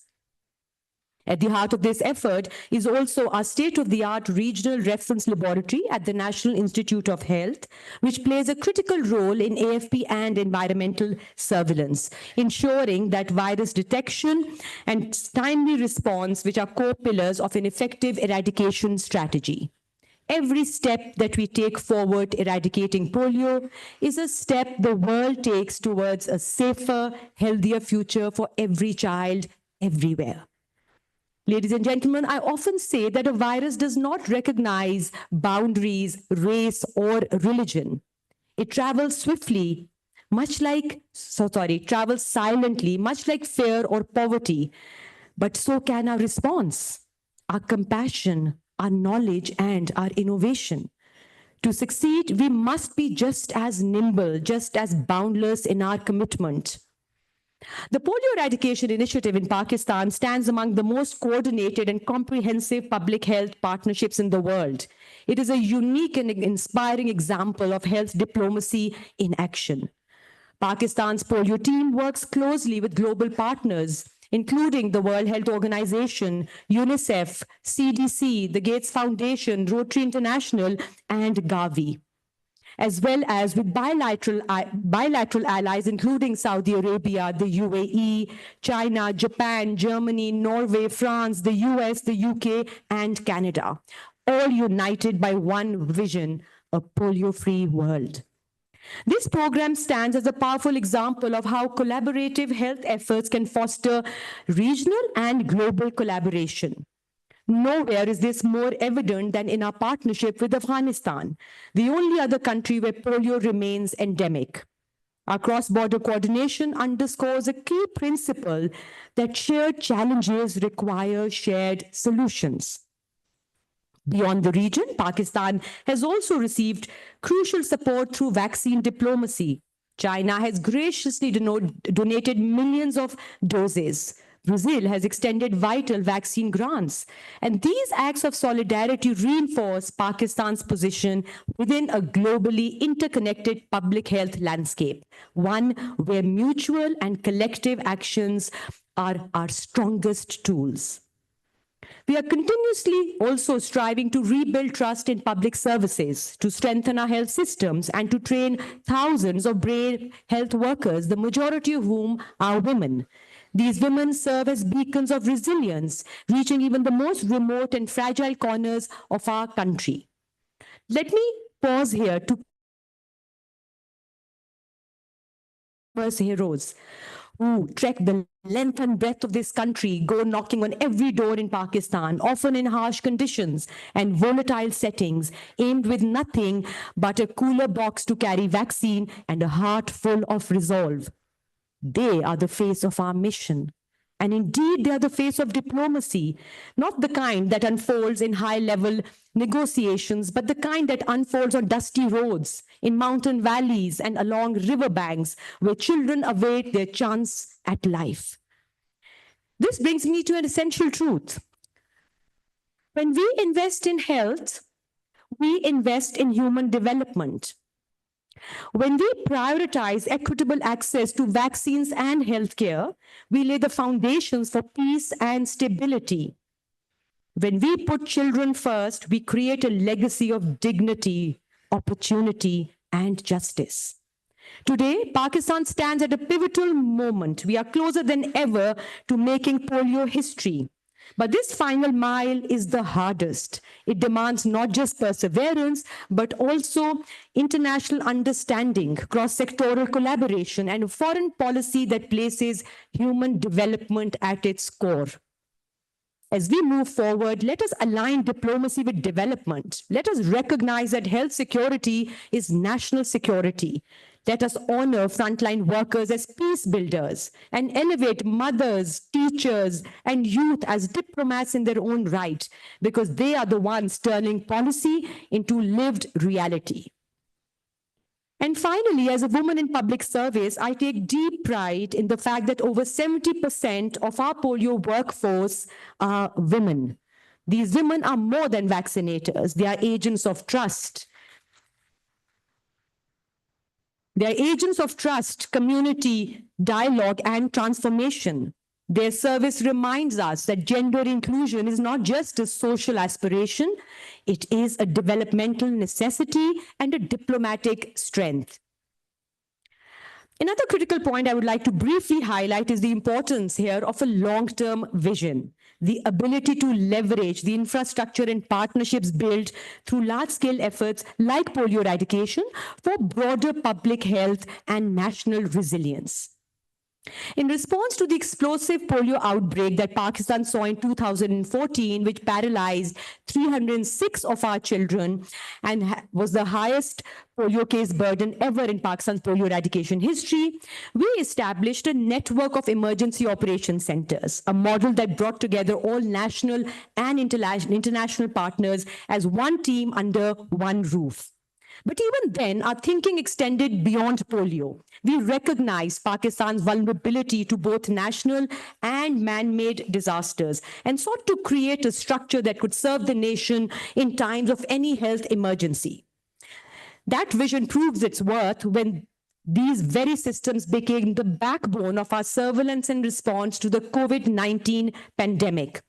It was a moment of collective pride, a powerful validation of what long-term strategic investment can achieve. Yet, alongside these successes, we must not forget the anxious moments, the gaps and limitations in our health system that COVID-19 also laid bare. This is where diplomacy must play a greater role, not just in convening stakeholders, which is also important, but in enhancing national capabilities for research and development, particularly in emerging medical technologies, indigenous vaccine production, and pharmaceuticals. Excellencies, the challenges ahead are immense. The world's future is not only threatened by pandemics, but also by climate change, inequality, and rising conflicts. But within these crises lies an opportunity, a chance to redefine diplomacy, not as a closed-door dialogue of elites, but as a collective, inclusive effort for survival, for progress, and for human dignity. Let Pakistan's polio story, with all its trials and triumphs, stand as a case study in how global partnerships can lead to lasting development outcomes. Let our journey serve as a model for other nations navigating complex health and development challenges. As I close, I urge each one of you, policymakers, diplomats, health professionals, students, academicians, and our development partners alike, to recognize a profound truth: that every vaccine administered is an act of peace, that every child protected is a symbol of progress, and that every life saved is a diplomatic achievement greater than any treaty out there. Polio will end, of that I have no doubt. But what must not end is our collective commitment to aligning foreign policy with the human promise of development. Let us be remembered not just as strategists, but as stewards of better, healthier, and more compassionate world. I thank you all.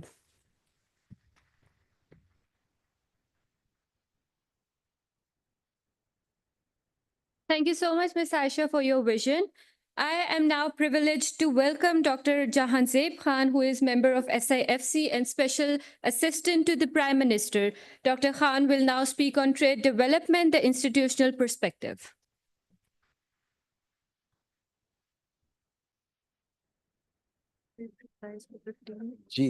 Absolutely. So I'm reminded, and I'm also mindful that we're almost 1 hour late than what the organizers had planned. Mr. President, I'm not sure when you organized this conference, were you aware of what would be happening in the last 2 weeks? I'm sure this was organized much earlier, but it is very prophetic in many ways that it talks about turbulent times. It also talks about peace and prosperity. I'm very honored to be here amongst such distinguished panelists as Mr. Anwarul Haq, the former Prime Minister, Mr. Mustafa Kamal, the Minister for Health, and Ms. Aisha Raza, the Prime Minister's focal person for polio eradication. Distinguished guests, I'll be very brief. I'll be mindful of the time and we've overstretched. But it's very important that we look at the theme of the conference and then what is planned in these 2 or 3 days to comprehend how peace and prosperity, and the two are interlinked.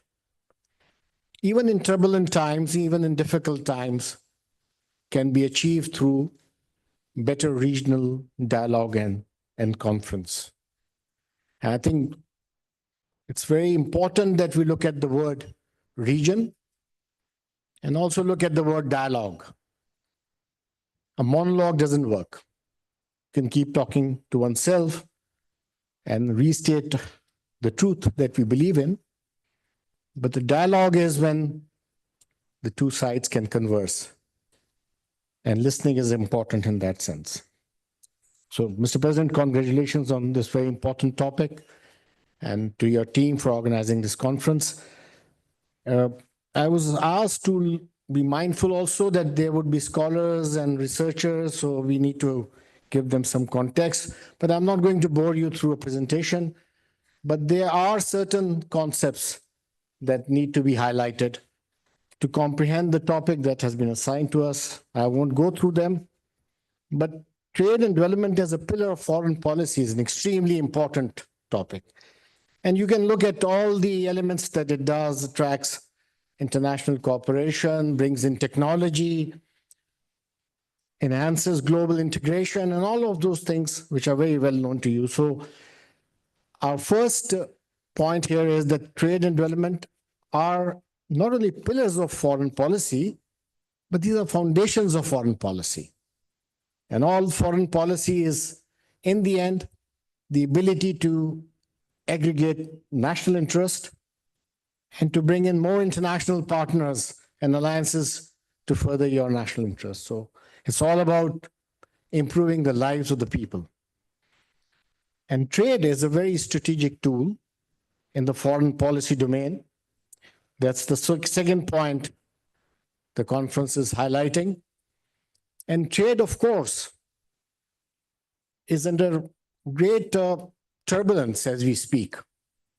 The global trade order is undergoing tremendous anxieties.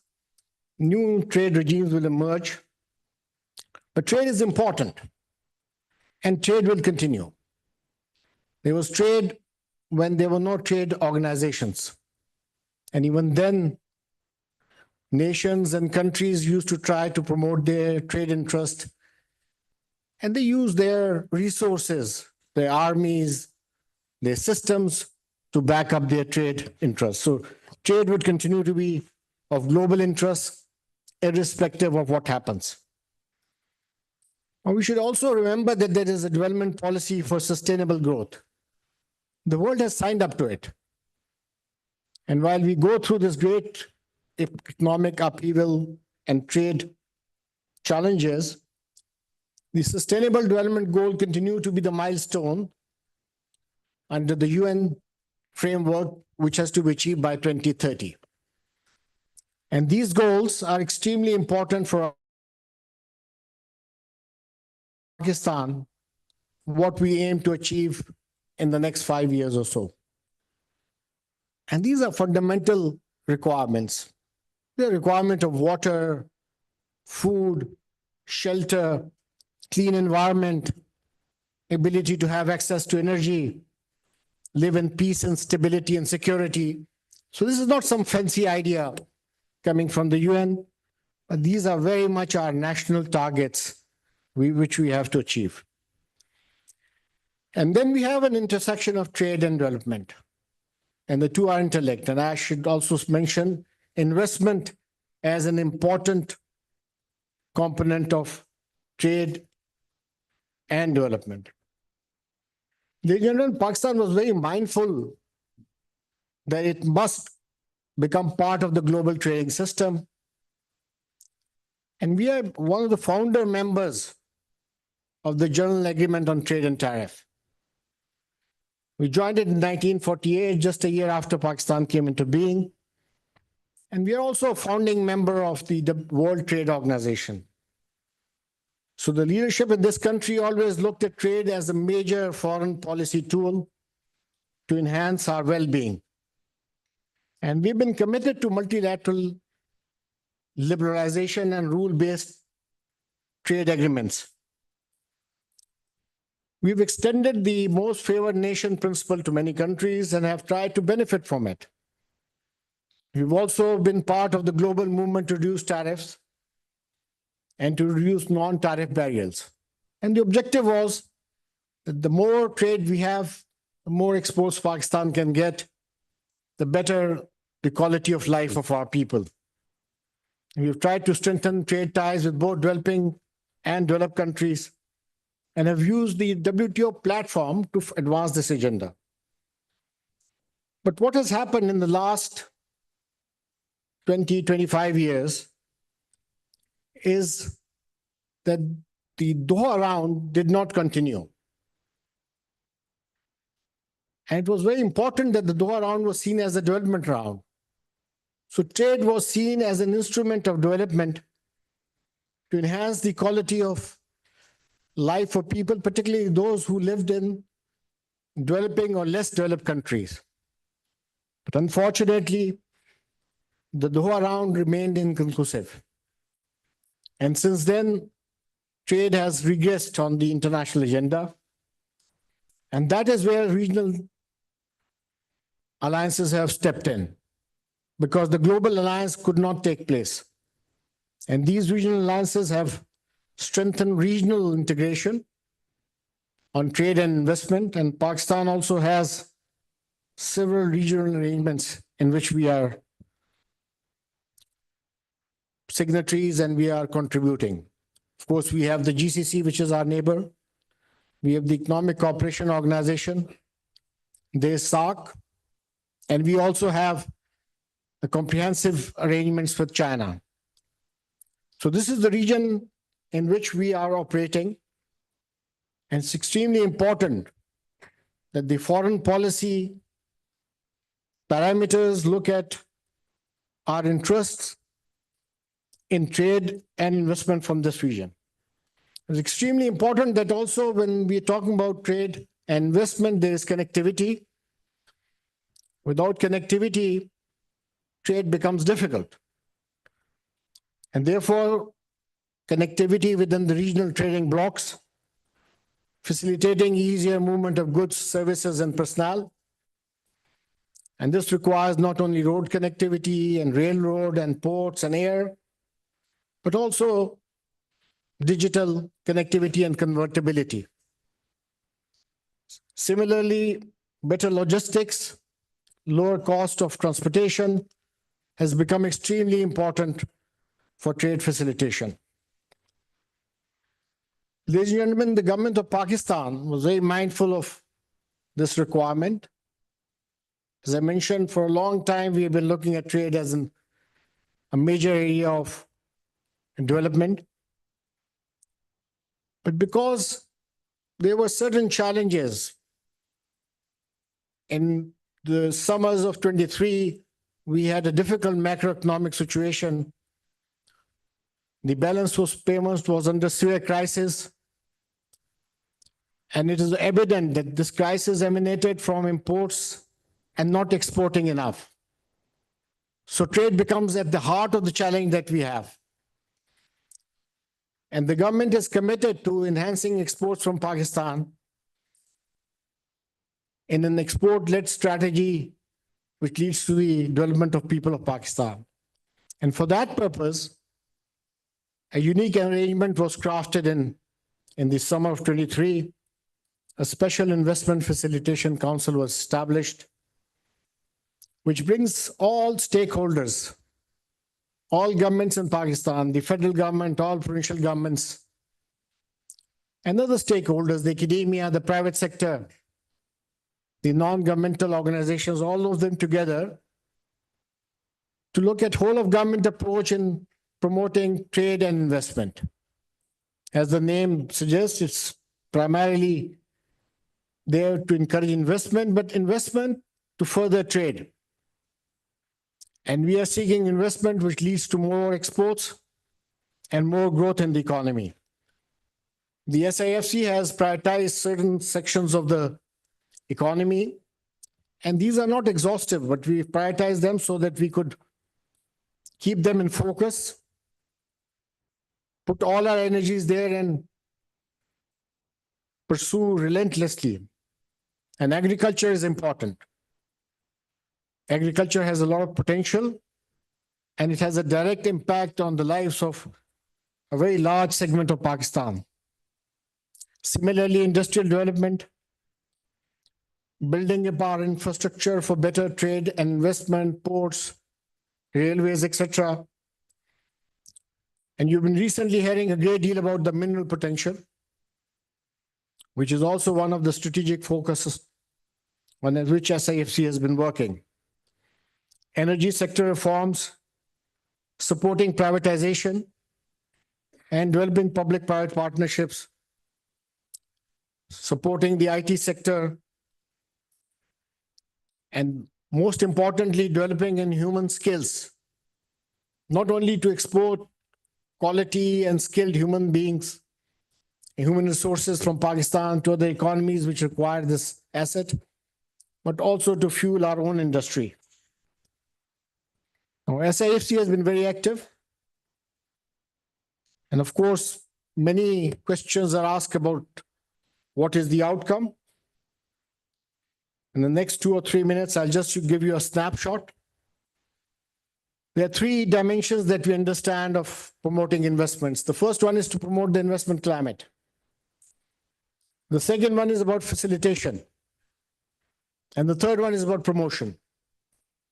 When this council was established, we had a difficult investment climate. The macroeconomy was in great stress. All foreign investors were looking at Pakistan as a destination where the exchange rate and the reserves were their concern. Today, by the grace of Allah, the work being done by many people behind the scene, that macroeconomy has largely stabilized. We have challenges ahead. We have our eyes on the ball, but the investors and the business people are confident now that the time has come when investment decisions can be made. The second component was investment facilitation. And you'll be surprised that more than 1,000 engagements have taken place in this regard. The span of maybe about 20 months, more than 1,000. And these include delegations, visits, workshops, seminars, etc. A lot of subjects have been addressed during this time. On the investment promotion side also, a number of initiatives have been taken, and these are continuing. One unique aspect that the SIFC has done is to establish country desks, which are dedicated to those countries from which we expect more trade and investment. And focal ministers have been appointed for each of these countries so that we have dedicated resource. And we have our relationships well worked out. The Ministry for Foreign Affairs, the Ministry for Commerce, both are fully engaged along with the Board of Investment, and our missions abroad are dedicated to this work. We have a global outlook. We want to work with everybody. The region is important, and for that, peace and security is important. Ladies and gentlemen, I think I've been precisely 15 minutes. So I would need a round of applause for staying exactly on time. Thank you very much.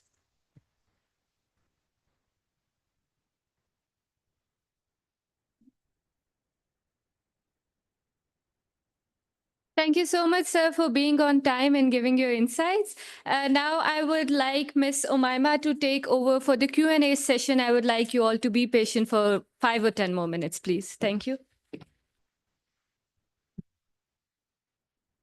Assalamu alaikum. I'm head of department. My name is Umaima Khan. I look after the South Asia Peace and Development Department at IRS here. Thank you to all our panelists for giving us such insightful discourse about such pertinent issues from health to development and foreign policy. So we are short on time. Lunch has to be served. So I'll be asking few questions which are pretty interesting. So I'll start with the one. Okay, it's here. Okay, I think, sir, because you just mentioned in your speech, Federal Minister Mustafa Kamal Saab, you mentioned, and somebody has asked this question from taking your words only. So the question is, distinguished guests mentioned that we have failed to project our stories or narratives. Who is responsible on it? I'll ask or request panelists to answer this question. Shall I Yeah, start? Shall I use this mic or this mic? whatever is convenient, sir. None of it is convenient actually. Huh? Bismillahirrahmanirrahim. Well, but when today we have got no dispute in understanding locally, domestically, that India is an enemy, and they have unleashed that war on us, right? And we have got all the evidences which proves that that was a false flag operation by India. Every time when they need the political support of their wrongdoings, they start this thing, by escalating things with Pakistan. That's a history. I won't go into that detail. So to that one thing which we see that the entire nation is united.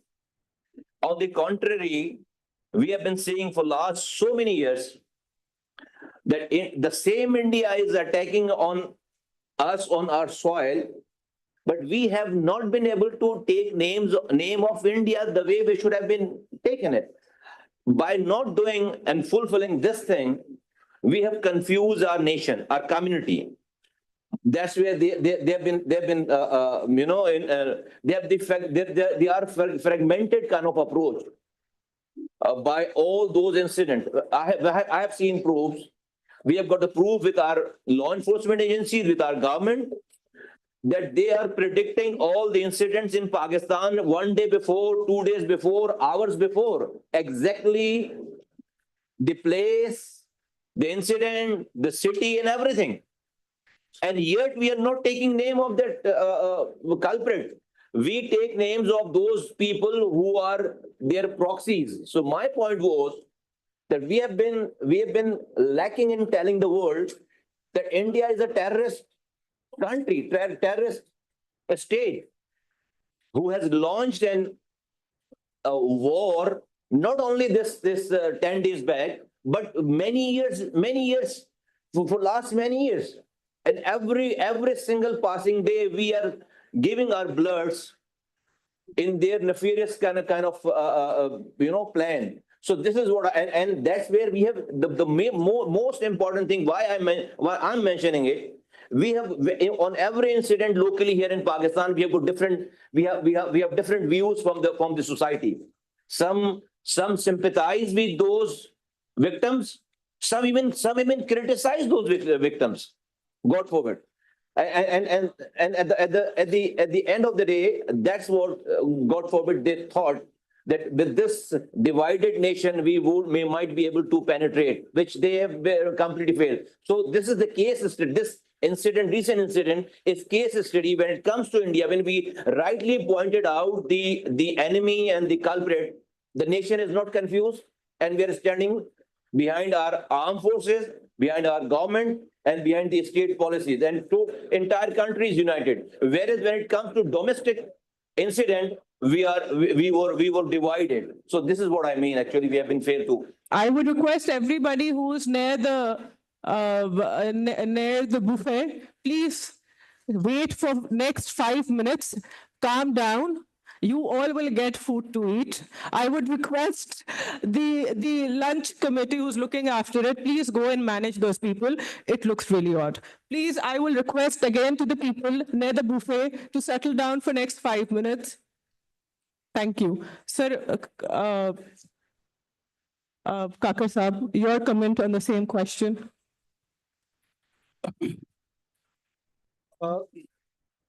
I think so. Every society has got a divisive and dual approach to the events. It is their intellectual engine. It is their intelligentsia. It is the people who are the thinking soul who take initiative and drive those, if I may be allowed to call it a intellectual growth engine. So is the case in Pakistan. Pakistan has got a section of a society who's inspired by so-called liberal ideas. Pakistan has got a section of society which is inspired by the center of the right. Pakistan is a diversified society like any other normal society. The issue is you may see the same division in the West. There are people on the right, there are people on the left, there are people who are at times pro-war, there are people who are anti-war. So you see this sort of diversification. I feel it is normal with Pakistan. What is abnormal, as Mustafa has pointed out, that we have got a habit of someone who licks his own wounds. We have become a nation of self-inflicting wound.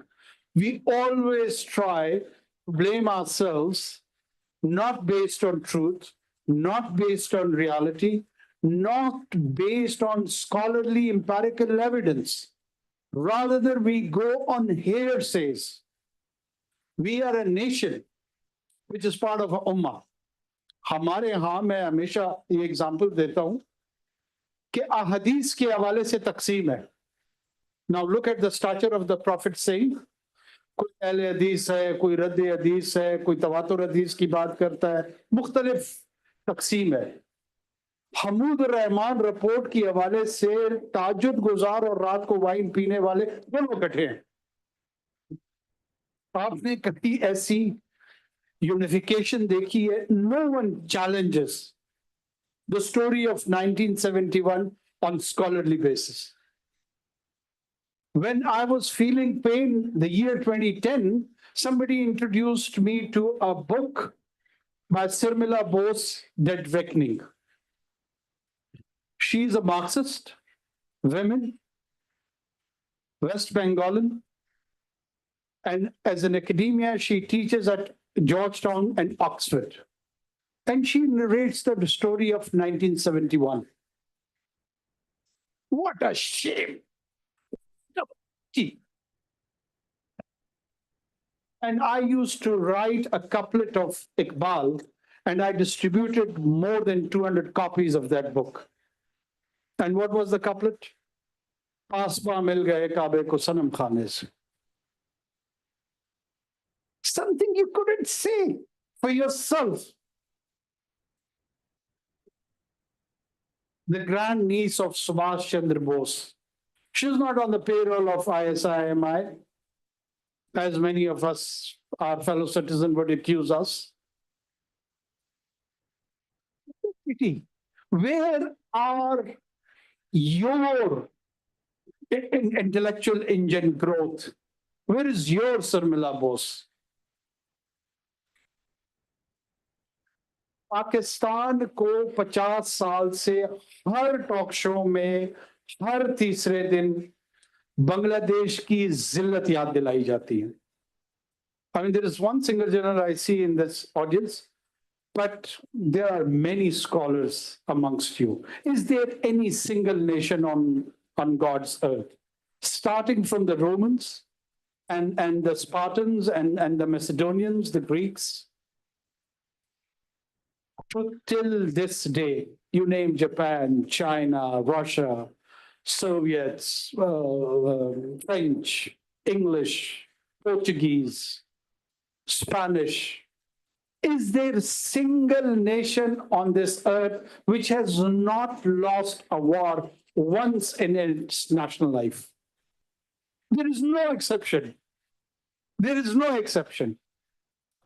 जुगतबाजी सिर्फ पाकिस्तानी करते हैं, एक दूसरे को जुगते कराते हैं. कोई एक कौम ऐसी है जो अपनी कौमी जिंदगी में कभी जंग ना आ रही हो. Recently, I tell people we surrendered and falsely telling us by 93,000 soldiers. No, they were 93,000 West Pakistanis. They were 23,000 soldiers.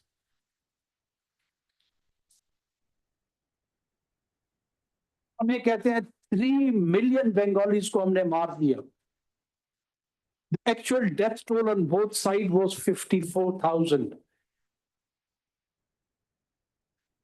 आपके वालिदैन पे इल्जाम लगता है, आपकी वालदा पे इल्जाम लगता है, आप अपनी वालदा का दामन नहीं साफ कर पा रहे, अपनी माँ की सफाई नहीं दे पा रहे. क्या किस चीज पे रहूं मैं, किस चीज पे अफसरदा हूं मैं? ओनरशिप नहीं है. अगर मेरी माँ, मैंने अपनी माँ नहीं देखी है, मेरी वो माँ जो मुझे याद भी नहीं है. I don't have a face for her. If someone dares to put a finger on her honor, I will go to any extent to defend her honor. Do we feel the same way towards our country? Naam usko Madar-e Watan. I see an Iranian face. Mother is the Persian word. So you need to own it. जब आपकी किराएदार ना बने, मालिक मकान बने. जिस दिन हम किराएदार से मालिक मकान बनेंगे, मसला हल हो जाएगा. We are the owner. We are not the tenants. That's what I have to say. Thank you. I'll just quickly ask last two questions. One is from Dr. Jhanzeb. Pakistan's FDI inflow remains dismal compared to regional players. What specific institutional reforms are being prioritized to restore investors' confidence? This has been asked by Mohammad Asfar Ehsan. He was former Minister for Investment, Naxal Group. And there's another question which I'll put up for Federal Minister for Health, Syed Mustafa, and for Senator Saiba. Health is a central to peace and prosperity, yet it remains unfunded. What is the roadmap to increase healthcare spending to at least 4% of our GDP? Again, this question has been asked by Mohammad Asfar Sahab. Please, sir. Sir Jhanzeb, should we start from you? Thank you very much. It's a very pertinent question. So what does an investor look at? Foremost is the ability to secure the investment and then to be able to take back that profit. These are two fundamentals that investors look at. And for that, they want to be sure about the policies of the country and their trajectory, the resources that they would have, the reserves, the policy continuity, the stability of the administration, political continuity, good courts which can resolve disputes. It's a landscape. Together it's known as an investment climate. So we're trying to build up that. And unfortunately, in the past, some of these things have not been there, either partially or fully. And the investors are very wary of particularly changing policies with not only governments, but even ministers and secretaries. So that is a very important impediment. And for that, we need to have more administrative and political stability. And secondly, this establishment of the SAFC was also one of the interventions in this regard to give not only a whole of government approach, but a approach which transcends governments. So during the currency of SIFC, the PDM government was there, and then we had caretaker, and now we have a new government in place, and the policies have continued. And the last and the important one is about dispute resolution. And for that, certain arrangements have now been done. Law have been promulgated to ensure investors' confidence and stability. But let us remember that confidence takes a long time to build. It can be lost very quickly. So this is a process, and we are in that process and in a very good direction. Thank you. The health question, do you want me to repeat it, or Minister, if you want to comment first? Well, as far as you know the reason very well. We don't have money. That's why we don't spend this much, which you're saying 4% to 5%. This country definitely doesn't have that much. But the 1%, 1.5% which we spend, the question is, are we getting the fruits of that 1% investment? The answer is no. There are issues, there are problems. Yes, it needs to be enhanced. Inshallah ta'ala, the way the priorities of the government are being set in upcoming days, the way the indicators of macroeconomic situation of the country is getting better. These enhancement of those investment in the health sector will be definitely increased, but we should be very cautious when it comes to investment and putting money, to ask ourselves a question whether this money is being utilized in a rightful manner, the way the result should have been produced, it's been being produced or not. So this should be like, to me, this should be like the main focus. And at the same time, yes, we have to put more money in our health sector, but definitely it will take time to come to that world standard, which is 4 to 5% of your GDP. Madam Vice Chair, please. Thank you. So just building on Federal Minister, what he has said, I do think that we need to prioritize health, and maybe over with successive governments that hasn't been the priority ideally like it should be. Of course, we are resource constrained. But within that, as a minister has correctly said, how are you utilizing whatever you have? And this is where I think one needs to prioritize primary healthcare over tertiary. One needs to prioritize prevention over cure, which globally everyone developed world understands is a more cost-effective intervention. The government of Pakistan runs a free of cost essential program of immunization, providing immunization against 12 antigens now. And if I think everyone out there gets their children immunized by taking them to the nearest BHC rural health center, we will not see many vaccine preventable diseases that we do. And I speak from experience with the polio vaccine, which we take to the doorstep of families. Every house in Pakistan, our target is 45.4 million below 5 years of children. And yet we see communities hide their children and not cooperate with our vaccinators. We see our vaccinators being threatened, attacked. So it's unfortunate. I think along with these investments in financial quantitative terms, we need to invest in building awareness, changing behaviors and attitude out there amongst communities, which is a long-term process. Thank you. Thank you for those compelling words, Senator. I would request President IRS for his closing remarks, and then lunch will be served after an official group photograph. Sir, please, over to you.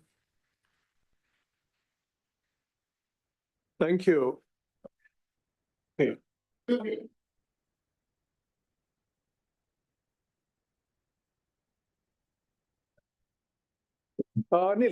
Because, we should have the same rules for everyone.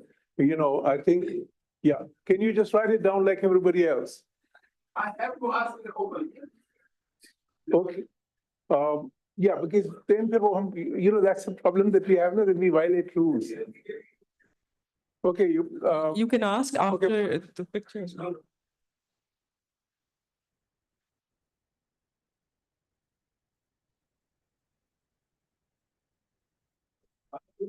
1 minute. Thank you very much. First of all, thank you Excellency, कि आपने इतना अच्छा ये programme जो है arrange किया। मैं मुस्तफा मान साहब की सिर्फ हेल्थ के हवाले से बात करूं। कैपिटल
बहुत अच्छा सवाल था आपका, लेकिन आप आए लेट। मैं देख रहा था आपको, जब आप एंटर हो रहे थे मैं आधी स्पीच कर चुका था। अगर आप मेरी पूरी स्पीच सुनते तो मैंने कहा, अपनी स्पीच में बात की कि हमारे यहाँ 70% जो लोग मौजूद है वो गवाह है इसके कि हमारे अस्पताल जो मैंने वन ऑफ द चैलेंजेस बताई ये वाली बात कि हमारे अस्पताल लुक्स लाइक कि अभी यहाँ कोई जलसा खत्म हुआ। इंग्लिश में कहा था मैंने कि यहाँ कोई रैली खत्म हुई है, पब्लिक रैली, और 70% लोग वो जाते हैं मेरे टर्शरी केयर, आप टर्शरी केयर हॉस्पिटल का जिक्र कर रहे हैं, 70% वो जाते हैं मेरे टर्शरी केयर में जिनको वहां होना नहीं चाहिए। वो क्यों जाते हैं? क्योंकि उनके पास BHUs मौजूद नहीं, बेसिक हेल्थ यूनिट्स उनके घर के पास मौजूद नहीं है। Islamabad has got 4 hospitals, not 2, and 30 BHUs. Those 30 BHUs are not working efficiently. That's why आप दुनिया के किसी भी एडमिनिस्ट्रेशन को लाकर बिठा देंगे, एक आदमी की जगह एक डॉक्टर ने देखना है 40 मरीजों को एवरेज, उसके बाद 150 लोग खड़े हैं। 40 मरीजों के बाद तो ज़ॉम्बीज नजर आते हैं मरीजों को, सुसाइड बॉम्बर बन जाता है वो मरीज भी और वो भी। तो ये प्रॉब्लम्स है, we are cognizant of those problem. लेकिन इसका सोल्यूशन क्या? देखिए मेरे नजदीक, मैंने जो जिंदगी में सीखी है बात, those people who are part of the problem can't be part of the solution. जिन लोगों ने ये सारा हशर सब चीजें की हुई हैं, उनसे ही ये सॉल्यूशन नहीं होगा, ये हल नहीं होगा। तो हम क्या कर रहे हैं वो मैं अभी आपको बताऊंगा नहीं, आपको इंशाल्लाह ताला नजर आएगा। मुझे सिर्फ 60 दिन हुए हैं, हम करेंगे इंशाल्लाह ताला आपको। आप अगर मेरी पूरी पहली शुरू से अगर आप थोड़ा सा पहले आ जाते तो आप मेरे सवालों के जवाब, जो आपने सवाल किए मेरे सवाल का जवाब आप मेरी बातों में था, मैं आपको बाद में भी ब्रीफ कर दूंगा। Thank you very much. Thank you, sir. I'll request President IRS for his closing remarks, sir.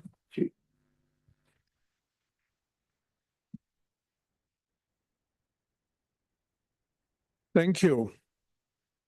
So we had an excellent session, and I'm very grateful to all the esteemed panelists, former Prime Minister Kakar Saab,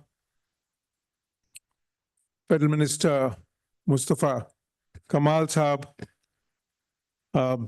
my dear friend Jahazeb Khan, and of course, Senator Ms. Aisha Riaz, for some very informed comments and a very vibrant session of Q&A thereafter. We had a bit of a noise. I think we had invited some students from universities as well because we wanted them to participate in it. It's very important to engage with our youth. I remember in one of the conferences that we did, we had the Vice Chancellor of Beacon House National University, Dr. Moeed Yusuf, and he particularly emphasized the point that the youth today in Pakistan are not engaging as much with the policymakers and with the intelligentsia as they should. So we do make it a point in every intellectual gathering that we organize. We do invite students from various universities of Islamabad and beyond Islamabad as well sometimes. Since the morning, we've had some very invigorating discussion and remarks, very comprehensive remarks, first by the Deputy Prime Minister, and then, of course, the former Prime Minister, Kakar Sahab, and all the dear friends that I've mentioned here. When we chose the topic of this conference, that was like 2 months ago. We did not know, when we talked about turbulent times, we did not know that the turbulence would go to this extent as it has. With India adopting a very unreasonable, irresponsible, and provocative attitude. But there'll be other sessions as well, and that is why many of our speakers, they had to dilate upon that. And we understand that, we appreciate that, of course. But we're also glad that they spoke about the subject itself, aligning foreign policy with our development goals. That is something that I have been personally emphasizing for many years. And I'm very glad that in Pakistan, this recognition is very much there now amongst all our esteemed policymakers who have worked at the highest levels, are working at very high levels even now. And as the Deputy Prime Minister mentioned himself, economic diplomacy and a foreign policy which is people-centric and which is development-oriented, is the need for that is very well recognized. So I thank you all, everyone who's here, who's here for the inaugural session and the first session that we had. We have many more sessions to come. We have 2 more sessions today. And in the next 2 days, we have in total 10 different sessions. So I would request you all to keep gracing us with your presence here and to add to the insightful discussions that would be taking place. And as I said, we are all here to learn from each other. I thank you all, and shortly there'll be an announcement for lunch. Thank you.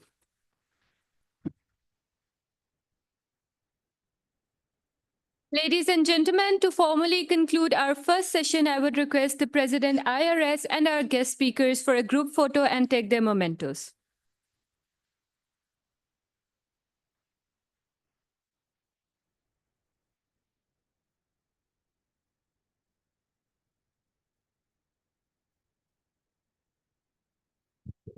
Mr. Anwarul Haq Kakar.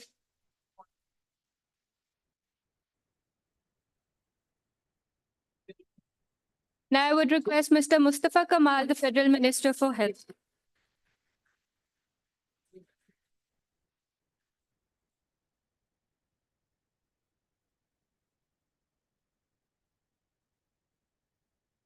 Senator Ms. Aisha Raza Farooq.